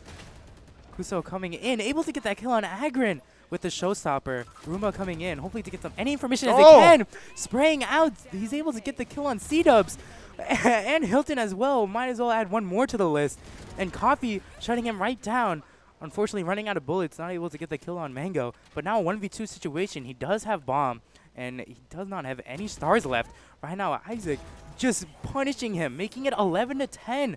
Especially, like we talked about before, with the rifle situation, we were really able to just, well, we were not able to. The Rams were able to kind of play back, let them push up, and just kill them off one by one. And I think it went great in their favor. Yeah, and now they're building up some money. They still don't have quite as much as they would like. I think Vin and Fireblaze both ended up dying in that last round, and they were the ones that were really struggling to afford the big money. But they're going to be able to buy up enough here for it to matter. And Mango, especially with that operator, has been doing a lot of work. The Rams 11 to 10, holding on to that lead. That was a good round for them in terms of the game state here, but they have to make good on this. And is that Mango right there with the up? Agrin's going to win out that fight, and that is a huge pick for SNHU. All right, exactly. Mango with that operator is not something you really want to see too much. Vin is still going to be in hookah right now, not able to get that kill on our chamber, but is going to get that kill on Agrin. Kusa coming out, getting Hilton out of the way, and Agrin not able to get the kill on the shots coming off there. But wallbangs coming out from them. And as much it happens, C-Dubs is able to get 2 of them, making it a 1v2 for Rams. They know where Kuso is. It's a 1v1 situation. He is able to get that kill on Kuso. And that was a hectic round. He took that last fight with 4 bullets left. He was confident. If he did not hit that opening shot, he would not have killed him, right? Yeah. That is the kind of, like, it was a good play. It was a good fight. He won the fight. He won the round. But man, you don't want it to be that scary. Yeah. You do not want it to be that scary. You want to be playing a little bit safer, but it seems to be working. SNHU, they've tied things back up for the Rams. That was looking like they were going to get another round for a second there, but C-Dubs comes out of the gate with 3 kills, just absolutely securing that round for his team. Yeah, even with our such a difference in economy, Mango is still going to be playing up close. Able to get that kill on Hilton and TPing right out before anybody can do anything else. Agrin pushing up, but with a Vandal and Fireblaze shuts him right down with a classic. The Ram seems to be playing kind of far back. They're at a disadvantage of guns, and they just really want to get any picks that they can. And his C-Dubs getting that kill on Vin, and Mango trading him out, getting Coffee. But it's a 2v2 situation here. We have rifles and we have Spike, and we are going to rotate based off of that. C-Dubs is stranded, though. With only 18 HP, he does have a full headhunter and a rifle. But unless he can really get a direct shot on someone, his HP is not going to be in his favor. And as bomb is being planted right now, Tour de Force is going to be coming out, hopefully to deny any entry from CT or on bomb right now. And he is able to deny entry from Fireblaze, and Macrome finishing Isaac off, making it a great economy round for us, and unfortunately not as a big one for them. Yeah, SNHU, they've secured this half. The worst that can happen now is overtime, right? They don't have to. All they have to do is win 1 round before the Rams can win. Before the Rams can win another, right? This is the round that will kind of decide how this game goes. If the Rams are able to find this one, we could be in overtime for a while with how these teams have been playing. But SNHU Blue, they just took 2 rounds in a row. Can they find a third and close out this set outright? Yeah, I mean, I think what the Rams can really do is just use any utility just to, like, kind of stall and push them back. Right now we're seeing that Vin is actually not playing in his normal spot, and Mango still kind of pushed back, not playing up close as he used to be, and that's something that's changed, and I think that will be better in their favor. As we start to push up towards B here, most of us are long. Agrin is getting a little bit sneaky towards hookah here. Information is going to be going out. They are pushing towards the Viper's Pit here. They were able to get some kills, making it a 4v3 for them. The Rams? Yeah, for the Rams. Down. I mean, down 2 in a tough situation. Blue are pretty spread out, all things considered. They don't really have much information on what site they're really going from. And they just spotted Spike in the SNHU's spawn, right? Yeah. Like, that gives you no information on what their actual plan here is. They could just be rotating around to mid, but for SNHU Blue, they're going to look to be going over towards B side here. Fireblaze holding here along with the Rams' Rays. It's going to be trying to anchor this site down 30 seconds left. because Mango is not going to be anywhere nearby right now. Yeah, with the 25 seconds on the clock, smokes are going to go down. They have to commit somewhere. I think it's not too late to go through TP, but it doesn't seem like that's going to be their game plan here. They're going to try and get most of sight. Utility's going out. Iron's going to satchel in. Not able to pick up that kill on Kuso, but Fireblaze is able to get the kill on Macrome and Coffee as they start to push out from that little cubby area there. And we do not have bomb. All we can really do is try to kill him. And C-Dubs runs in blazing with his firearms there, and we are not able to get that round. And we are going to go into OT. Going into overtime now, these teams have to win by 2 points. I like the timeout call right here, all right? This is a great call. We have not had very many overtimes this semester, and I think that's kind of surprising because I feel like I have never seen more overtimes in Valorant than I have with SNHU Blue. Right. It's always down to the wire, and the Rams have done a great job at adapting, at just really playing around how SNHU Blue have been playing. And so to see them force it into overtime, I think that's absolutely the expected result here, right? The question is, SNHU, they took a lot of 2-round streaks there, right? But it's going to come down to who's got both a consistent offense and a consistent defense, not one-sided, right?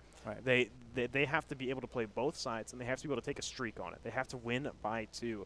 And I don't know who's going to be able to take that, right? Right. I mean, I think both teams do a great job at attacking and defending at the same time.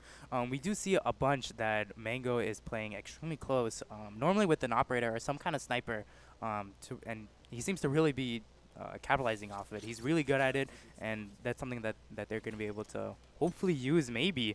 But he actually is going to be going rifle, so never mind. But, yeah. Coffee's rocking the judge, though. Yeah, Interesting pick there. I mean, on defense, maybe looking to just cheese out one of these rounds. That's the quickest way. You know, if they're not feeling comfortable on defense, just try and play fast, try and play unexpected before it gets too deep in overtime, and maybe just be able to get this defense round and then roll right through the attacking rounds. Yeah, I mean, we are starting on defense here. That is something we've done that we did start off the game as, and that's how we got our four round leaves. So hopefully this is something that we're normally good at. And Coffee did get that cheeky angle, just like you were talking about, right on Vin, instantly making it. Vin getting a taste of his own medicine right there. That was absolutely deserved. Getting on the other end, the business side of a judge. Very unfortunate for him, but he's been doing that to everyone else all game.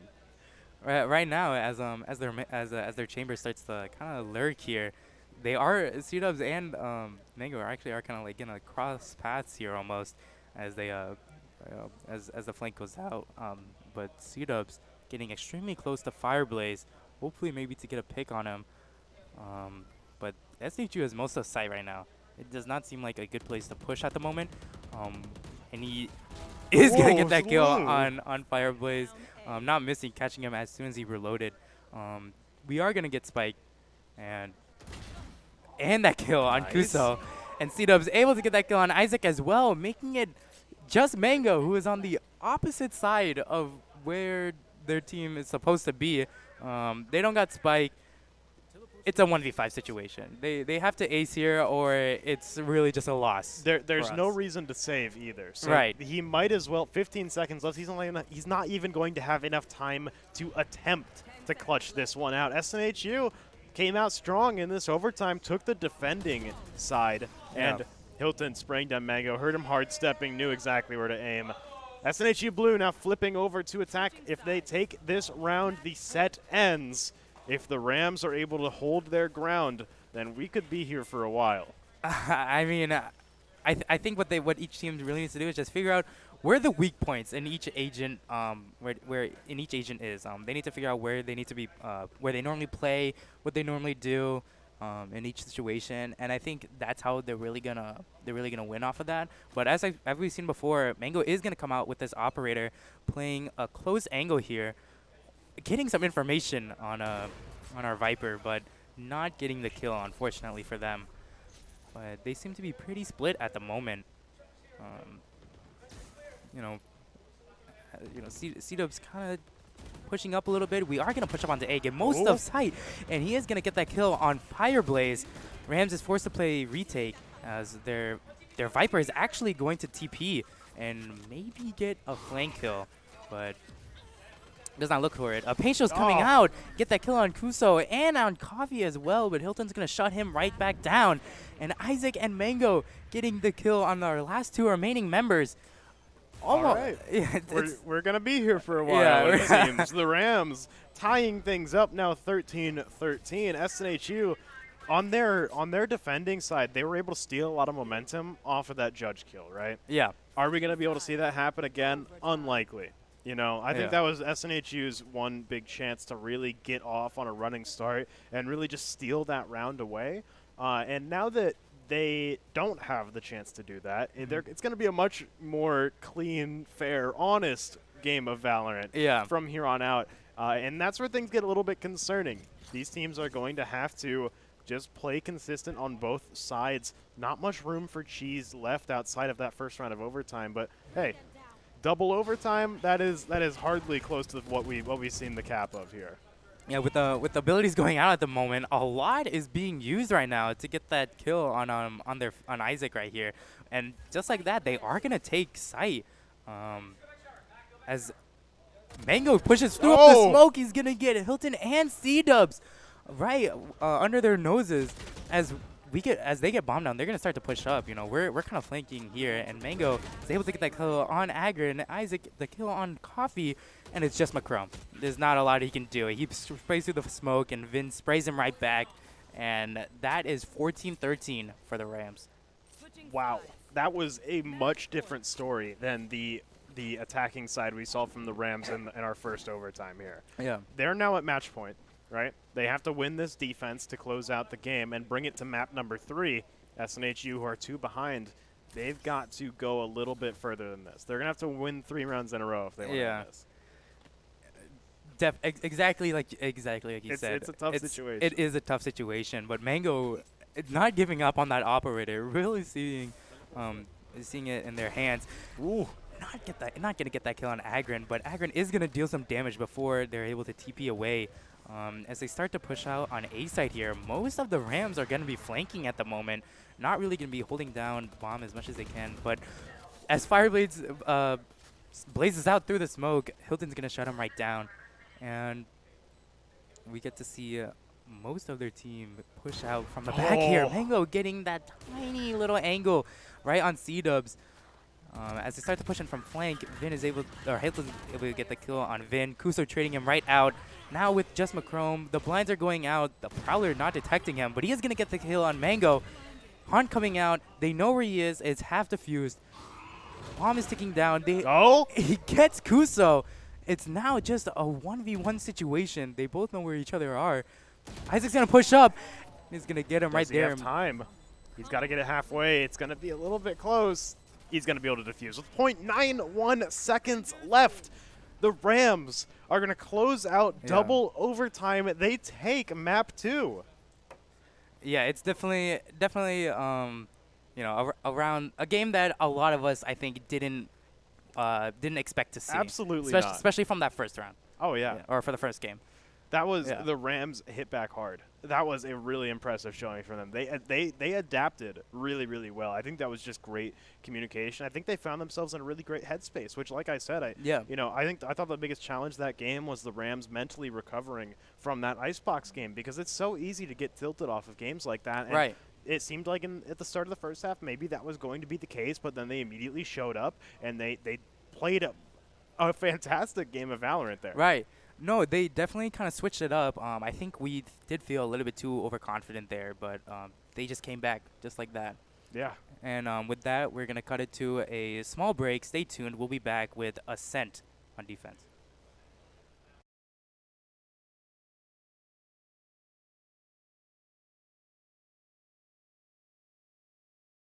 he is pushed up here, hoping to pick up some early kills on the rotation.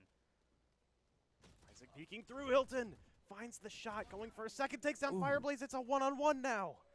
He is pushed up here, hoping to pick up some early kills on the rotation. Isaac peeking through. Hilton finds the shot, going for a second, takes down Ooh. Fireblaze. It's a one-on-one now. He is pushed up here, hoping to pick up some early kills on the rotation. Isaac peeking through. Hilton finds the shot, going for a second, takes down Ooh. Fireblaze. It's a one-on-one now.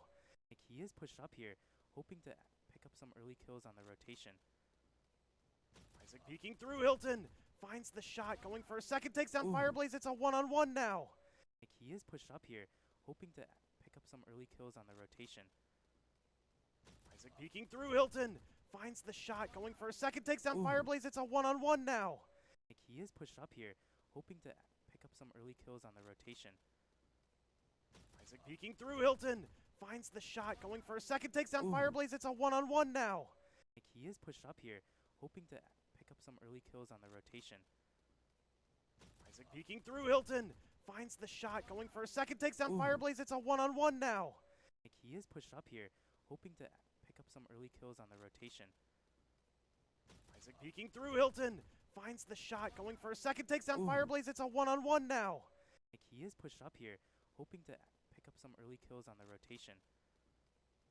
Isaac peeking through. Hilton finds the shot, going for a second, takes down Ooh. Fireblaze. It's a one-on-one now. He is pushed up here, hoping to pick up some early kills on the rotation. Isaac peeking through. Hilton finds the shot, going for a second, takes down Ooh. Fireblaze. It's a one-on-one now. He is pushed up here, hoping to pick up some early kills on the rotation. Isaac peeking through. Hilton finds the shot, going for a second, takes down Ooh. Fireblaze. It's a one-on-one now. He is pushed up here, hoping to pick up some early kills on the rotation. Isaac peeking through. Hilton finds the shot, going for a second, takes down Ooh. Fireblaze. It's a one-on-one now. He is pushed up here, hoping to pick up some early kills on the rotation.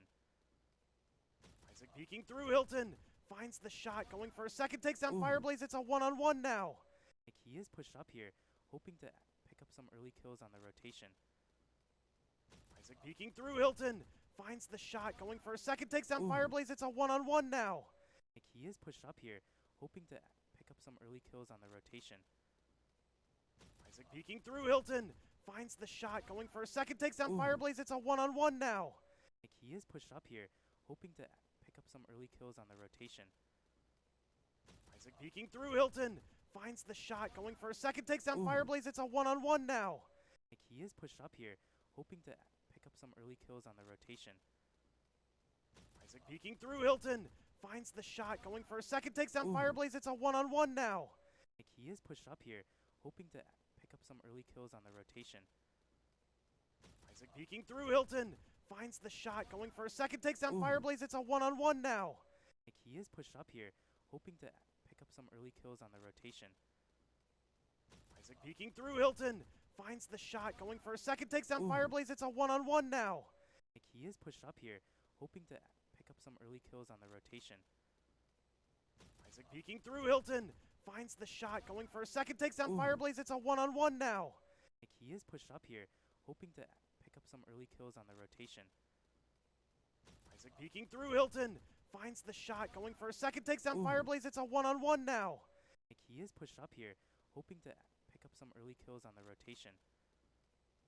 Isaac peeking through. Hilton finds the shot, going for a second, takes down Ooh. Fireblaze. It's a one-on-one now.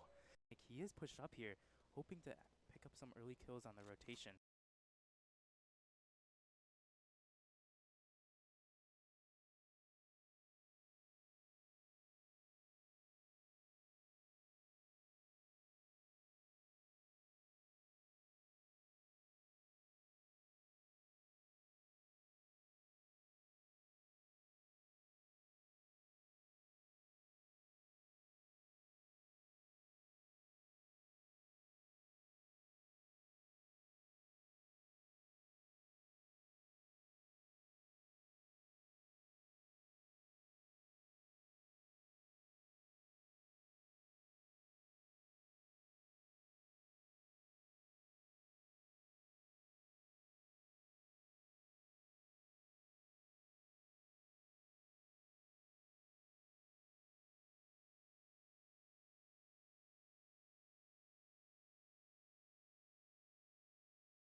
Welcome back from the short break. We're not going to be heading straight into the game. We are going to be on Ascent. This is a map we've seen before in the past, and we are going to be defending. What are your thoughts about it, Shane?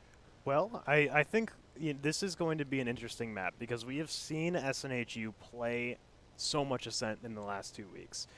That this is a map that they should absolutely, kind of be ready for, kind of be warmed up on.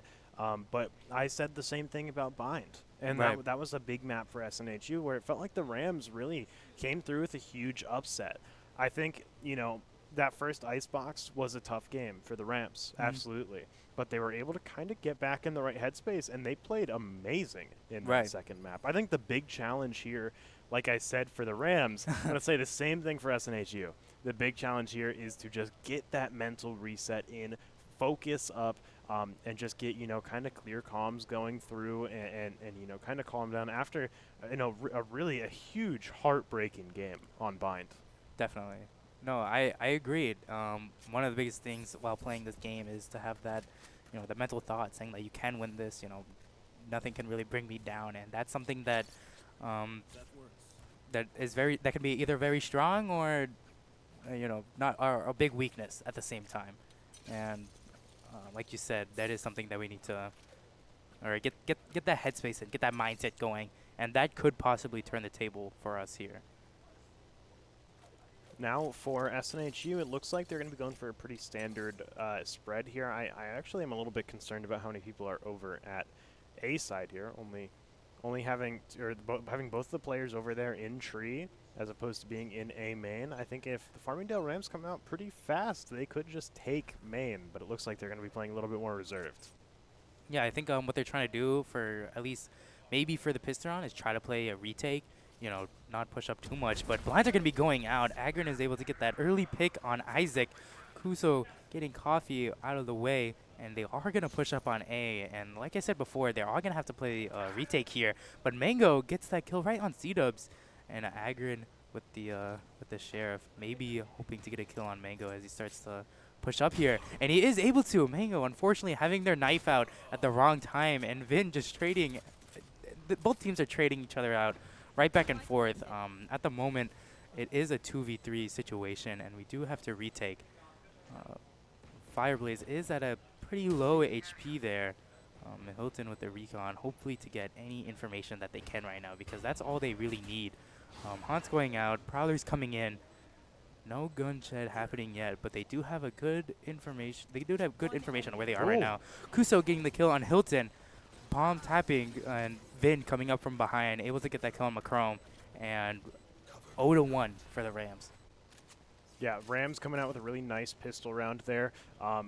Agron was able to find two, but for the rest of SNHU, having a tough time finding some value out of that initial play. But now the Rams are going to have a gun advantage coming out here, and for SNHU Blue, I want to see them play a little bit scrappier on these rounds. We've seen them play scrappy on these eco rounds and try and force these sort of scramble situations that are really, really good when you're playing into an anti-eco for the other team. Which is definitely, that's kind of what I want to see out here from Blue. I want to see a lot more fast players. Looks like they're just starting to run down through mid. Vin finds two, C-Dubs trades it out, but Isaac trades right back, and it's down to the final player for SNHU, just Hilton. It's just Hilton left. The Prowler is going to detect him pretty early. Blinds are going out. Mango's just going to run right in there and just spray him down, and making it a 2-0 for the Rams. I always like to say there is some value in just ripping the Band-Aid off, right? Yeah. Getting that round over with and getting to the round where you can actually play with guns. But I think that was maybe a little bit too fast. I think they want to draw it out a little bit more. I think they want to find some value, do some economic damage, and you didn't see too much of that last round. So now, while SNHU, they will have 5 rifles here. Vin's still holding on to his Bulldog, or Vin's actually got a Bulldog now, and the Rams are not too far behind. No, definitely, especially with Vin being able to really capitalize off of that Bulldog. That really set Snoop back. But as they start to push up onto B-side here, a lot of flashes and utilities can be used to really get a lot of information. Hilton able to pick up that kill on Mango, and possibly one more on Kuso. And Isaac's just going to catch him right under his nose. And as all this is happening right now, the round is over just like that, and we were able to stand our ground, and Coffee getting the last kill making it 1-2 for SNHU Blue. Yeah, a good round for SNHU, but they did lose 3. They're going to be in a weird spot economically where they might not be able to afford guns. They're going to be able to buy up a third rifle here, but beyond that, Macrome doesn't have too much room to actually buy up for a gun. And now the Rams going to be holding on pretty nice to this. Blue, finding that round was very big, stabilized the bleeding a little bit here, but this is definitely, I mean, with that Bulldog now, they're going to have some space to play. But the Rams still hold on to a slight gun advantage, but Blue have kind of their ticket in the game now. Yeah, it looks like right now Agrin and Macrome are going to actually try to push up mid a little bit. Maybe get some early picks, but Isaac just shuts him right down. Getting that kill on our chamber as Hilton possibly starts to push up, but Vin is just gonna hold his ground and just stop anybody up from pushing up, and Isaac getting that kill, and now it's only Macrome left. He's blinded. They're gonna be pushing up. Flash comes through, but Macrome, can he stay alive here? He's able to find one. The pop flash comes out, and Mango is just barrel stuffing him. Macrome goes down. Yeah, I think in that round we kind of pushed up a little bit too much, and that's something that we typically don't want to do too much, especially with us just winning that, finally having the chance of winning after the rifles and stuff. That was a big swing into mid. You know, yeah. When we pushed through the dark cover into mid, that was a big gamble, and unfortunately it didn't pay out for us. I think from SNHU, I want to see safer play. This is my main issue with them last game as well, and as we get started off in this half, it seems like they really need to slow things down a little bit, start to play safe, start to play more with time, because they're really trying to just play with a lot of plays that kind of get shock value.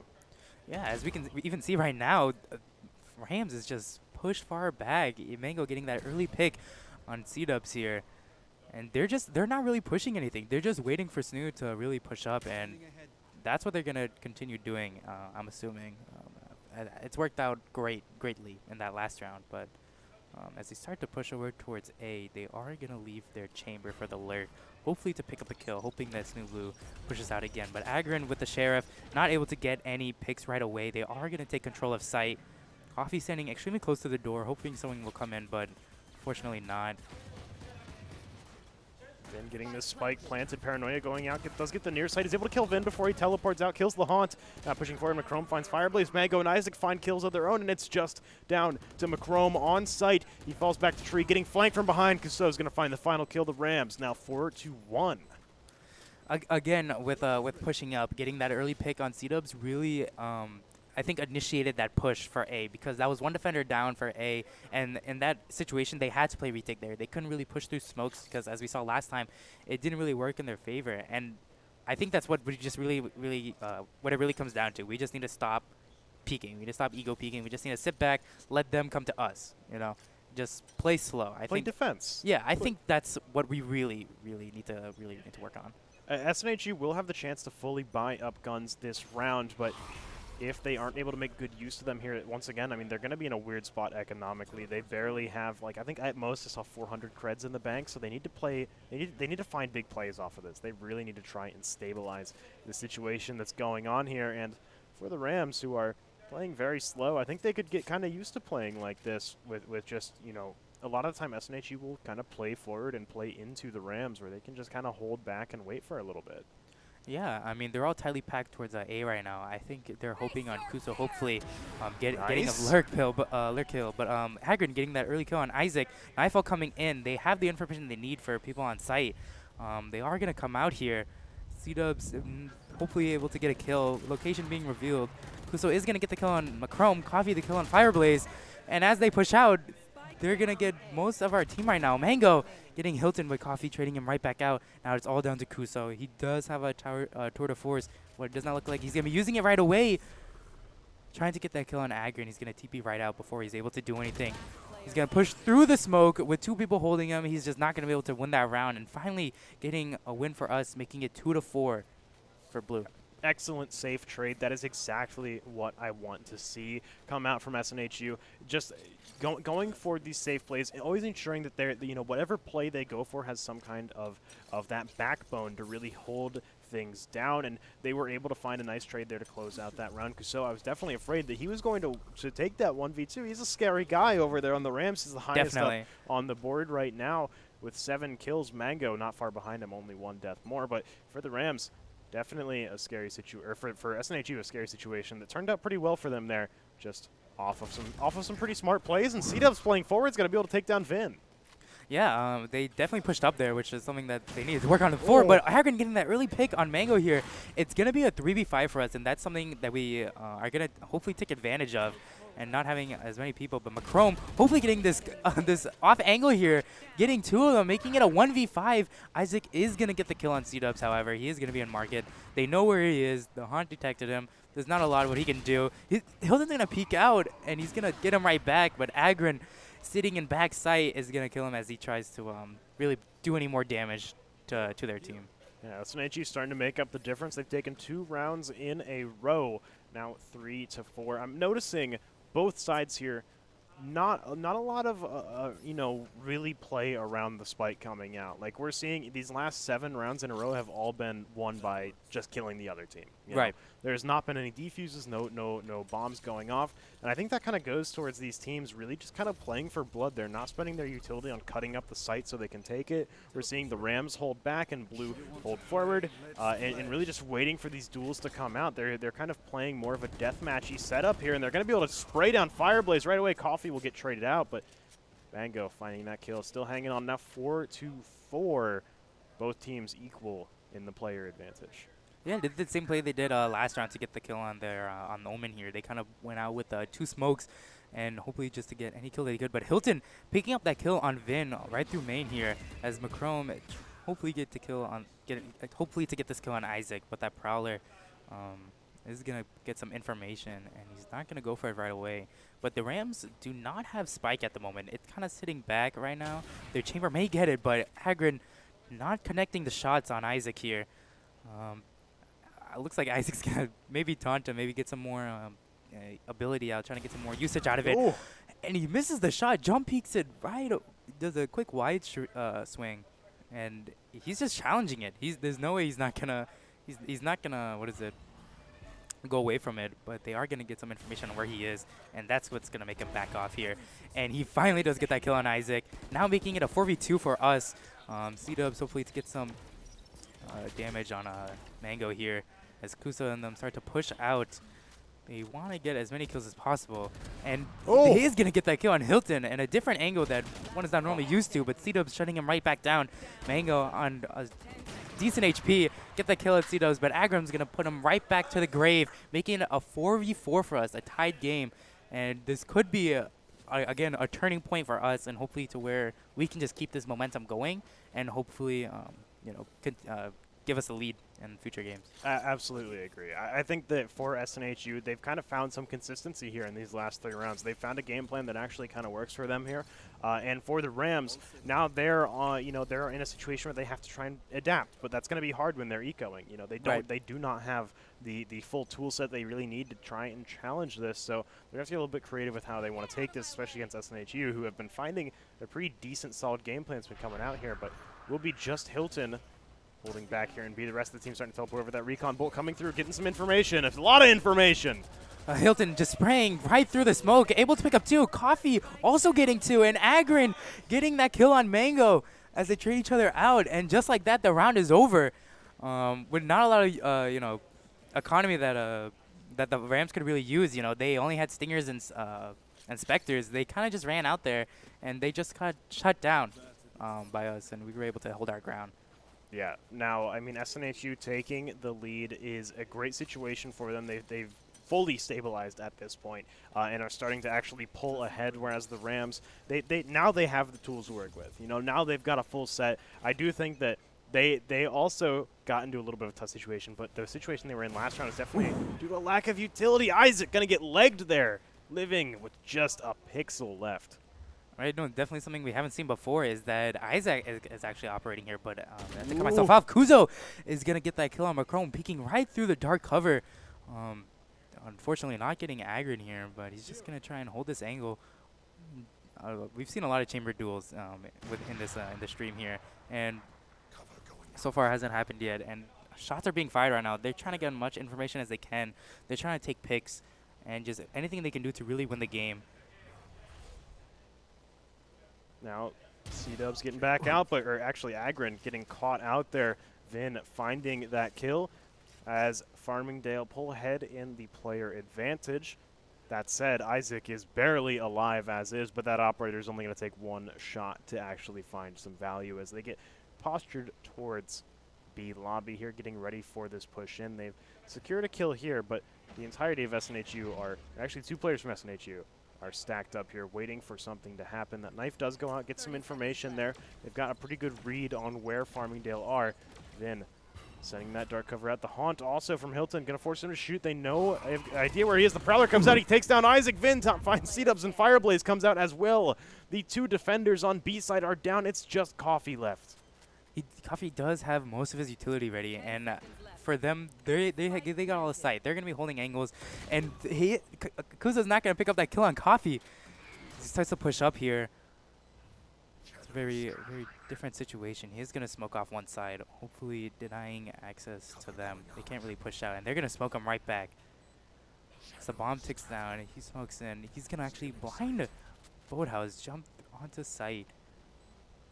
And hopefully get some kills, and just like that, getting a different off angle. Coffee able to get that kill on Vin and Fireblaze, and now he has four kills.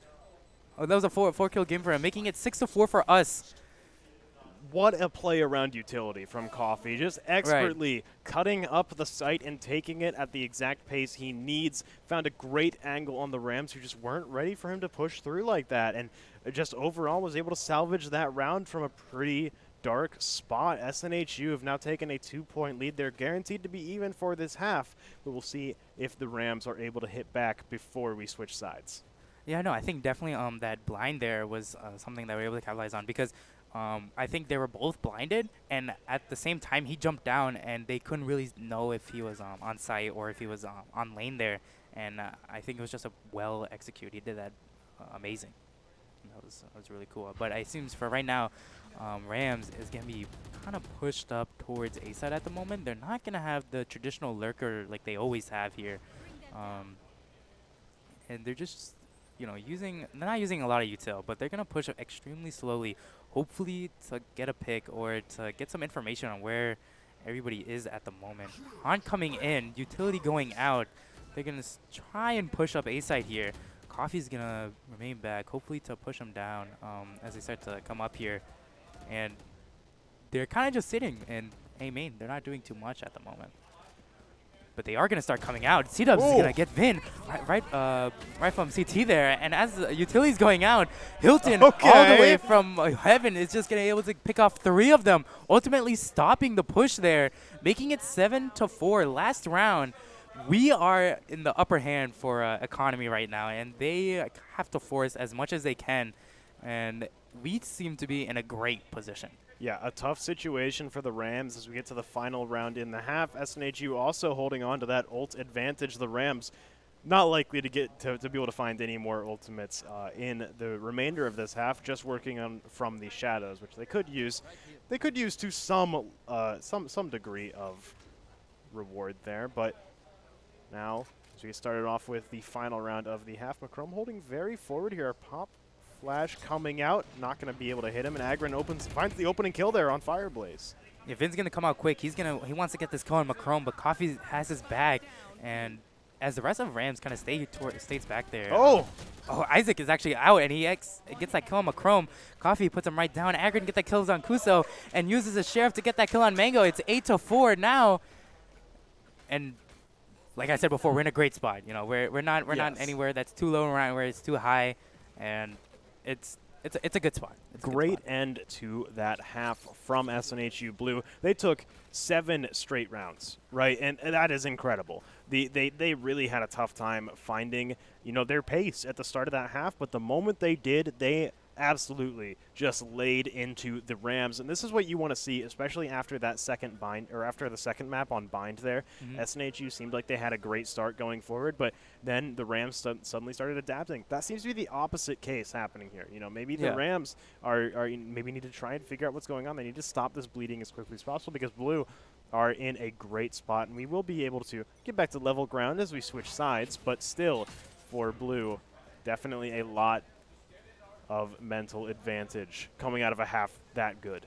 Yeah, one thing I picked up on is that the Rams is actually kind of playing it close. But right now, C Dubs is able to get that kill on Kuso, then the kill on Macrome, and right now, Mango is gonna get that kill on Hilton as well, making it a 3v3 situation. C Dubs is gonna put Mango right down. Fireblaze getting Coffee out of the Ooh. way.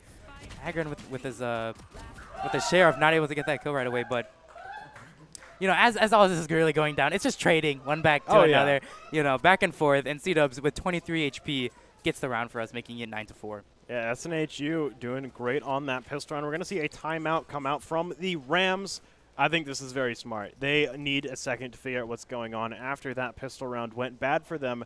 And after SNHU, I mean, they've now taken 8 rounds in a row, right? They're probably going to take 9 just because of the way the economy works. They're going to have better guns going forward here. The Rams cannot let them take 10. The moment they take 10 rounds in a row, it's going to be very, very hard. The Rams need to be able to pump. They say, hey, SNHU, pump the brakes, okay? Right. Calm down a little bit, all right? The Rams need to take round 3. You know, they'll have the gun advantage. They need to take SNHU on their bonus round if they want to stabilize things here. Because at the moment, if SNHU continue to push forward, if they continue to find, like, if they take round 3 here, it's going to be very hard for them to lose. Right. No, I definitely agree. I think one thing that they did on attacking is that they kind of waited out the timer a lot. They waited for the last minute to really push, and I think Stu kind of picked up on that really fast, and that's how we were able to really get most of those elimination rounds over defusing or bomb exploding, and I think that's something that we picked on, and that was something that we did really well. Yeah, now we'll see if SNHU are able to keep going forward. I mean, absolutely, like, best case for the Rams, right, is they win this round. But that is looking so unlikely. You know, they'd really have to try and force up if they want to try and win this. But with 5 classics, SNHU has such a large gun advantage here. We'll see how they play this one, though. SNHU should be able to take this. But it's on the Rams to really make it hurt. Yeah, I mean, right now they're playing kind of split up at the moment. Hilton's going to shoot off a shock dart, hopefully to get some damage off. And it almost seems like they're kind of waiting out the timer, and we're gonna go at the last second here. Or maybe hopefully to get anybody that pushes up, we're going to start to slowly rotate towards B sites here. And we're just we're taking it mellow. We're smoothing it down, you know. We don't need to be as aggressive as we were on defense, but Vin is actually going to do the opposite and be a little bit more aggravated here. With smokes coming out, he's going to try and push out through the smoke, possibly. Or maybe he's get this kill on Coffee, but he is going to see him. You know, as they start to push out towards B here, they get most of sight, and Macrome is able to get one of them, but not all. And Coffee getting that kill on Vin, but he is going to do some damage to him right back at the same time. And Agron getting the kill on Isaac, Coffee the kill on Kuso, make it only up to Fireblaze with such a low HP remaining. C-Dub shuts him right down, and we are now 10-4. Yeah, I said it was on the Rams to make this round hurt, but they could not find a single hit in their SNHU with a flawless second round. And now, I mean, they've got 3 Bulldogs going into this bonus round. That's a pretty good situation to be in, but definitely could see some straight up silly play coming out from Mango right now, who's got the Odin. He's on B site. This wall is paper thin. He could just spray down SNHU if they're able to find some info that way. But it looks like he's actually going to go over towards closer to mid. Yeah, it looks like what he just really wants to probably spray as much as he can and hopefully get a kill, possibly through a smoke. And Agron's gonna try and get that kill on their jet, I believe, and wasn't able to pick it up right away with the headshot from the Bulldog. Right now we kind of seem back at spawn. You know, we're not really pushing towards anywhere. We're playing the same as last time. You know, waiting for them to come up. We're taking it mellow. We're taking it smooth. However, Rams though, they're getting a little bit impatient. They're pushing up a little bit. They want to get, you know, as many picks as possible and try to make this round in their favor at the moment. And that's exactly what they do. Isaac getting the kill on Agron and C-Dubs. Hilton trading him out, getting Isaac, but Fireblaze getting him back, and Macrome getting Vin, making it a 2v3 situation. Coffee doing a TP play, getting that kill on Fireblaze, and it's just him remaining. He's able to get a better gun, now a Phantom, but they seem to be where he is from that chamber trip there. He does not have bomb. Mango with the Odin is going to be holding that bomb, make sure no one crosses his lane there. Um, with 30 seconds left, there's not a lot he can do. Hopefully get some smokes down.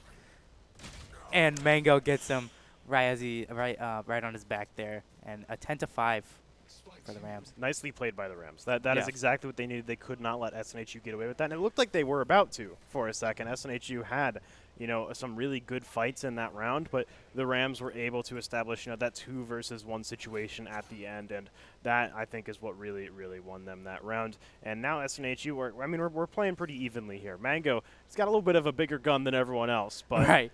I don't know how that'll fare should they run into each other. I guess it evens out because Vin's got a smaller gun than most. Yeah, it's true. I mean, mostly we've seen Mango with the operator, but today we're seeing him with an Odin, which is a little bit different than what we're used to seeing. But most of us right now, instead of playing a compact situation, we are gonna push pretty heavily into mid right now with our Spike kind of sitting back. C-Dub's getting that early pick on Isaac, and Kuso pushing up, hopefully to get some damage or a pick, but just not able to right away. And that is a free B site for us. Rams has to play a retake situation here. Agron peeking out through the smoke, getting that kill on Fireblaze, but Vin is holding his his little anchor, and he's gonna get him right away. But Coffee picking up some information, just spraying and praying, running and gunning, just trying to retreat back there, and yeah. I don't know what to say. He's cleaning it up. 11-5 now. SNHU are only 1 round away from threatening match point. Still a little bit of ways to go, but for the Rams, they don't have a ton of money to really work with here. So SNHU, I mean, they're kind of coasting here. Yeah, it looks like Mango again is gonna go with that Odin play. Oh, maybe not. Switching it right back to a Vandal. But it's 11-5 right now. They need to win this round, or possibly save for next, because next round is ultimately the last round. This is a round they either need to win or have enough to win for the next round. Yeah. This is, like you said, the most 2 important rounds of the game right now. That bolt going out, not going to find too much information here. Kuso holding this corner. We'll be able to find a kill onto Agra, and the paranoia goes out. Macrome tries to peek it, but Kuso is long gone as Coffee moves forward here. He's about to run into 3, and he's not ready for it, but he is able to take down Vin. Fireblaze trades it out just barely. Coffee almost escaping. Yeah, it's now a 3v4 situation. Bladestorm coming out. Isaac in the flank. And I don't think we pick it up right away. We're kind of trapped in a little bubble here. As Mango is able to get that kill on Hilton. Now a 2v4 situation. Where I think Rams is gonna try and play this slow, maybe not push up too much, and play it based off their util. Isaac with the Bladestorm here, not looking into the right direction, but Macrome able to get that kill on Fireblaze, and now knows where Isaac is. But Kuso is gonna get him as he starts to back up into him. They do not have spike control just yet. As blinds go out, C-Dubs has to play the best as he can, try to get him off 1 pick at a time. But unfortunately, he might just get wallbanged through here. With only 64 HP, 30 seconds remaining, he has to make a play here. He needs to get a pick, possibly. Oh. And as the blind goes out, Mango just sprays right through it.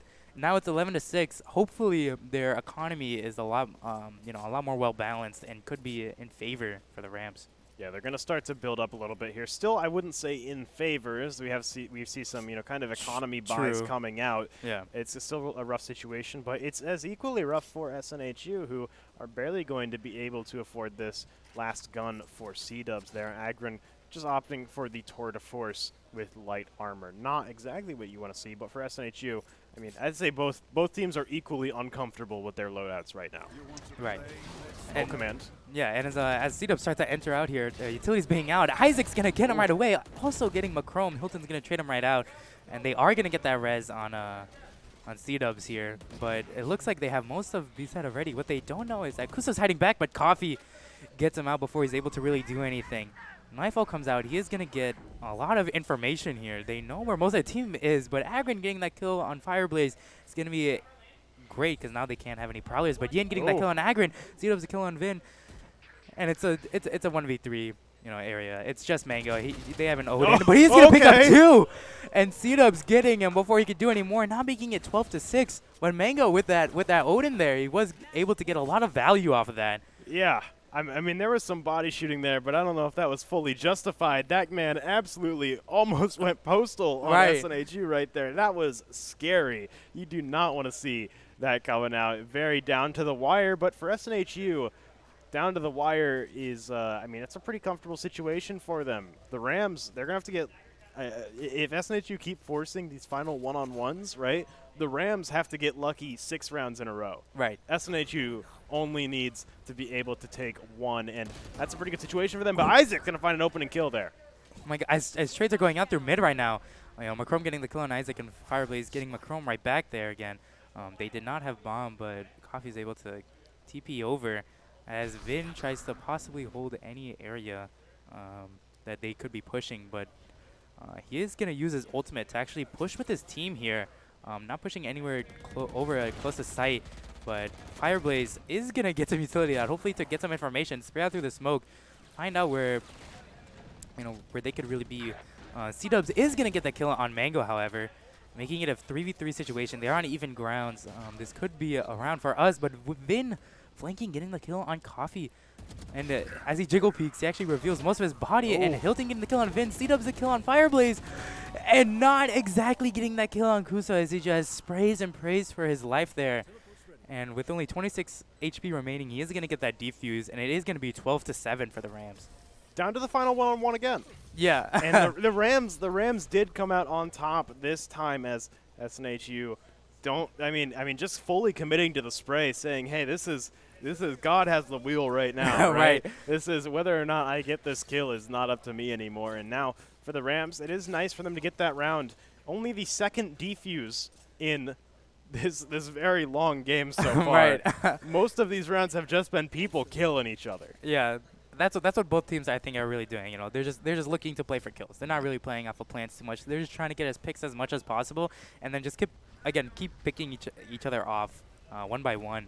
But right now, SNHU seems to be rushing most of their team down mid right now, hopefully to get a lot of tree control possibly, and able to make it a harder retake for the Rams as they start to push out towards A side here. Isaac pushing out towards mid, not going to be able to get anything at the moment. Kuso, however, able to get something with his tour de force on C-Dubs here. Aggroing the kill on Isaac as they start to push up. Mango also getting that kill on Macrome, now making it a 3v4 area. Vin getting that kill on Hilton with a judge right from behind him, and Coffee puts a stop down to him and is able to get that stinger kill. Now a 1v1 situation. Rams does have an operator in hand at the moment. Might be a defuse, maybe not. Trying to bait him out, and that's exactly what he does. And and he gets 3 kills this round, making it 12-8. They are starting to slowly push up towards this 12-round mark here. Might need to be might need to be something to discuss about before it gets too late. Yeah, for SNHU right now, I mean, there is not a lot of money left in the bank for them. They're getting down to the final bits of their reserves, and for the Rams, some of them are struggling a little bit, but they're building up their bank. You know, if they're able to actually stay alive in these rounds, if it doesn't keep going down to the one-on-ones, then they're going to be able to build a lead, and that lead is going to be what's kind of able to carry them through this half. But for SNHU, I mean, at this point, you just got to clinch it out. You got to just be able to finally cut off the Rams in one of these rounds. But Mango playing so close with the judge could be scary. He finds 1 and 2 more fall to Kuso. Now Vin is able to get that kill on Hilton now, only making it a 2v3 situation if he is able to get this res. But what he doesn't realize is that most of their team right now is going to be flanking. He doesn't have bomb. He does not have. He doesn't. And now they have control of bomb, and most of them are really just going to be pushing out. They want to get this kill on Coffee, but Coffee's going to stand his ground. He's going to wait for people to really push out. He's got a minute left. You know, he can take his time on what he's doing, but he's only got 7 bullets. If they peek him all at once, he's not going to have enough to take this kill. He needs to reload, needs to reposition. Is revealed by the haunt. Scary situation. Going to teleport away, but he teleports right into the entrance. He only has 12 health. He tries to re-peek that. I mean, he only has 12 HP. There's not a lot he could do, but Vin just gets him off right there. It's a 9-12 now. This is a dangerously close situation here as Rams start to push up extremely close. SNHU only needs to lock in 1 round. That's all they really need to win the game. And but look Rams at the economy. Is just not letting them. Yeah, exactly. The Rams able to buy up to normal rifles right now, and SNHU has to save. They have to save. They can't do anything. You know, they need to start picking up their game here, and they need to win this round. Yeah, this is a scarier and scarier situation for SNHU. You know, you never want to sit at match point for this long in a row. And Mango, is locked himself back here with this Odin null command as well. He could really try and play aggressive if he wanted to. For SNHU, they're just holding back. Yeah, I think the Rams are playing like a different situation each time, hopefully just to catch SNHU off guard. And I think that's exactly what they're doing right here. As utility is going out, Coffee and Macrome are going to push towards A side here. But what they don't realize is that Mango's in the back with an Odin, hopefully peeking out soon. Mango! And he is able to get the kill on both of them. Now only two of us alive right now. But however, most of the Rams on A side, they are going to be rotating extremely soon. And Isaac getting that kill on Hilton. It's now a 1v3 situation. He's gonna flash out, and he is able to get that kill on Isaac. He only has a Spectre right now, as most of them have rifles. He is trapped in this little corner. There's not a lot of what he can do. He is gonna push out though. Ooh. Unfortunately, looking in the wrong direction. Fireblaze is able to get that kill on him, and now 12 to 10. They're both in double digits, and it's too close for me right now. It's too much. No, absolutely. SNHU, finally the lost bonus has gotten high enough for them to actually afford some rifles here, right? Right. So they're going to be somewhat comfortable, right? But so are the Rams. The Rams are pretty comfortable. They've got 3 ultimates ready. SNHU not really with much other than maybe a Nightfall if Macrome is able to get an ult point here in the middle of this round. Meanwhile, the Rams, I mean, you got Null Command, you got Blade Storm. Those are going to be some potentially big playmakers. Yeah, I mean, this is one could say this is like the last round, but Isaac actually getting that kill on C-Dubs and Hilton trading him right back out, now making it a 4v4 situation. Most of our team here actually has utility, and you know, it's only the start of the round. You know, they're not wasting it as much as they did last round, or the last couple of rounds, and we're playing it extremely slow. You know, we don't want to peek out too much, and we don't want to lose another team member before it's too late. As we slowly start to push towards mid here, Fireblades does have a viewpoint of us, but his crosshair not in the right area, unfortunately. And we are going to get that kill on him. As we start to push towards mid here, Vin in a different situation, able to get the kill and Macrome, but Coffee trading him right back out before he could really go anywhere else. And you know, Coffee making the decision to go towards A sites here. Mango is still here with the Odin, you know, the unstoppable, if I may say. And they have to work around that. They have to get him in order to really kill him. And he is able to get the recon off. And it looks like Rams is going to have to play a retake here as they get bombed down. Knife goes out. Going to see a silence come out. Null Command actually coming out here from Mango, looking to play a little bit more forward here as Hilton and Coffee, they lock themselves under. This could be scary if Mango's able to get in on them here. He starts to push forward here, goes down. Coffee finds that kill. Just so left. He finds one. He finds two. The Rams now 11 to 12. Yeah, I think what we didn't do well there is that we were both under in that hell area. You know, Mango, we were able to get that kill on Mango, which was amazing. But the problem is that we double swang him, and you know, hypothetically, realistically, we shouldn't have lost that round. There was 2 people firing at him. But Kuso was able to just kind of move very slightly, you know. Yeah. There was not too much of a big like entry point, and they were overall still kind of close together. Yeah. I would have liked to see a split there as well. Yeah. You know, maybe have one person behind Generator, but having 2 people locked down there, I mean, it is just Chamber. He can't flush you out, right. But you know the Chamber player is cracked. You know, he's on Chamber because he's cracked. He's going to win these, you know, when you just line it up like that, it's going to be a very scary situation. And now, even scarier is that the Rams are only 1 round away from forcing overtime, and then this match point that Blue have built up to is in complete jeopardy. Yeah, I mean, right now, what it looks like, what we seem to be doing right now is that we're gonna try and fake the attack. As we start to push up towards A, we're gonna maybe try and bait most of their team out right now for them to rotate. But for us, we are actually not pushing out onto B side just yet, which may cause some others to rotate right now. But the ultimate does come out. Isaac does get that early kill on C-Dubs, who does push out a little bit. As Vin is in the back here, he is able to get that kill on Agrin and Coffee. And Macrome finally shutting him down. 1v2. I can't talk. A 2v4, now a 1v4. It's a lot of emotion right now. It's just Hilton. He's able to find a kill on Fireblaze, but he has to win this 1v3 to clinch out this set. Otherwise, Rams bring it to overtime. There's 30 seconds left. He does not have bomb control. They are going to be holding him, but he is going to get that kill on Kuso. And now most of the team now knowing where he is. Isaac is in the back. He has his knives up. He's ready for anything right now. He's going to be holding bomb. He's able to get one blade off. 75 HP left. Is able to get the kill on Isaac. Hopefully waiting for one more, but Mango just sneaks around with that Odin and just making it 12-12. We are now going into OT. The Rams are really bringing it back. You know, Mango with that Odin just has been inevitable. Oh yeah. No, it's been really interesting to watch as the Rams just climb their way back up 6 rounds in a row. Look at this round history right here. Yeah. We have SNHU taking 9 rounds in a row, right? Yeah. And then immediately, like right after that, they kind of teeter off a little bit, and the Rams pick back up, and now they're on the win streak here. And suddenly, you know, this match point that SNHU Blue worked so hard for in the first half of this game does not matter. As the Rams just continue to push forward, they push this into overtime, and now they're really, really calling SNHU out here, saying, hey, you got to be consistent. That's what you need right here, and the Rams have been consistent in this half. Yeah, definitely. And as we start to, the Rams actually start to push up towards mid here, almost doing a play that we would normally do, kind of do a split push into tree. And Isaac maybe getting an early kill, pushing through the smoke here, but C-Dub's able to get that kill on Isaac. Fireblaze the kill on C-Dubs, and many trades are happening out at the moment. There's now going to be 2 on Snoop Blue, 3 on the Rams.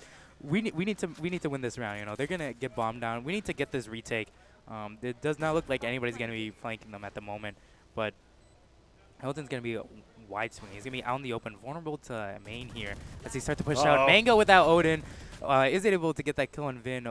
Not sure if one's still heaven or not, but is going to get that kill on Kuso. 1 person left. Mango again with the Odin, just unstoppable, getting 3 kills that round. And, you know, bring it home for the Rams. It is 13-12, but switching sides. Switching sides. Yeah. Now the Rams on defense here. They just took, you know, this is such a scary situation. It for the is. Rams. It really is. Or for SNHU, they are. I mean, when it becomes a situation like this, when you're at match point for so long, it's attrition. It is just wearing you down. This is a game of endurance right now, and Rams seem like they've got that spirit. But SNHU, I mean, we've seen how they play here. But Isaac immediately opening with 3. Bladestorm coming out. Coffee is going to be able to get that kill on Mango, and now they have Spike. It's a 2v4 area. It's only Coffee and Hilton.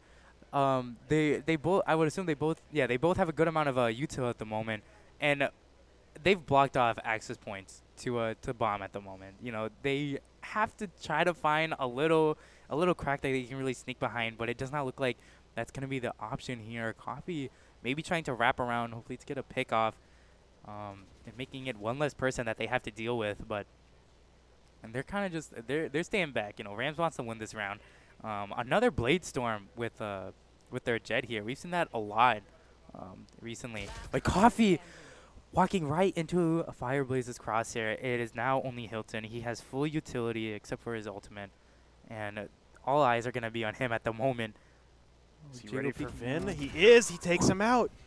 But it's just Hilton, the sole survivor, 1 versus 3. Recon Bolt doesn't find any information there. They all know exactly where he is at this point. He's inches away from spraying down Isaac. He takes the peek out. He takes Kuso. He's not able to win the fight on Isaac, who found 4 kills in that final round. The Rams with a incredible just reverse sweep. Yeah.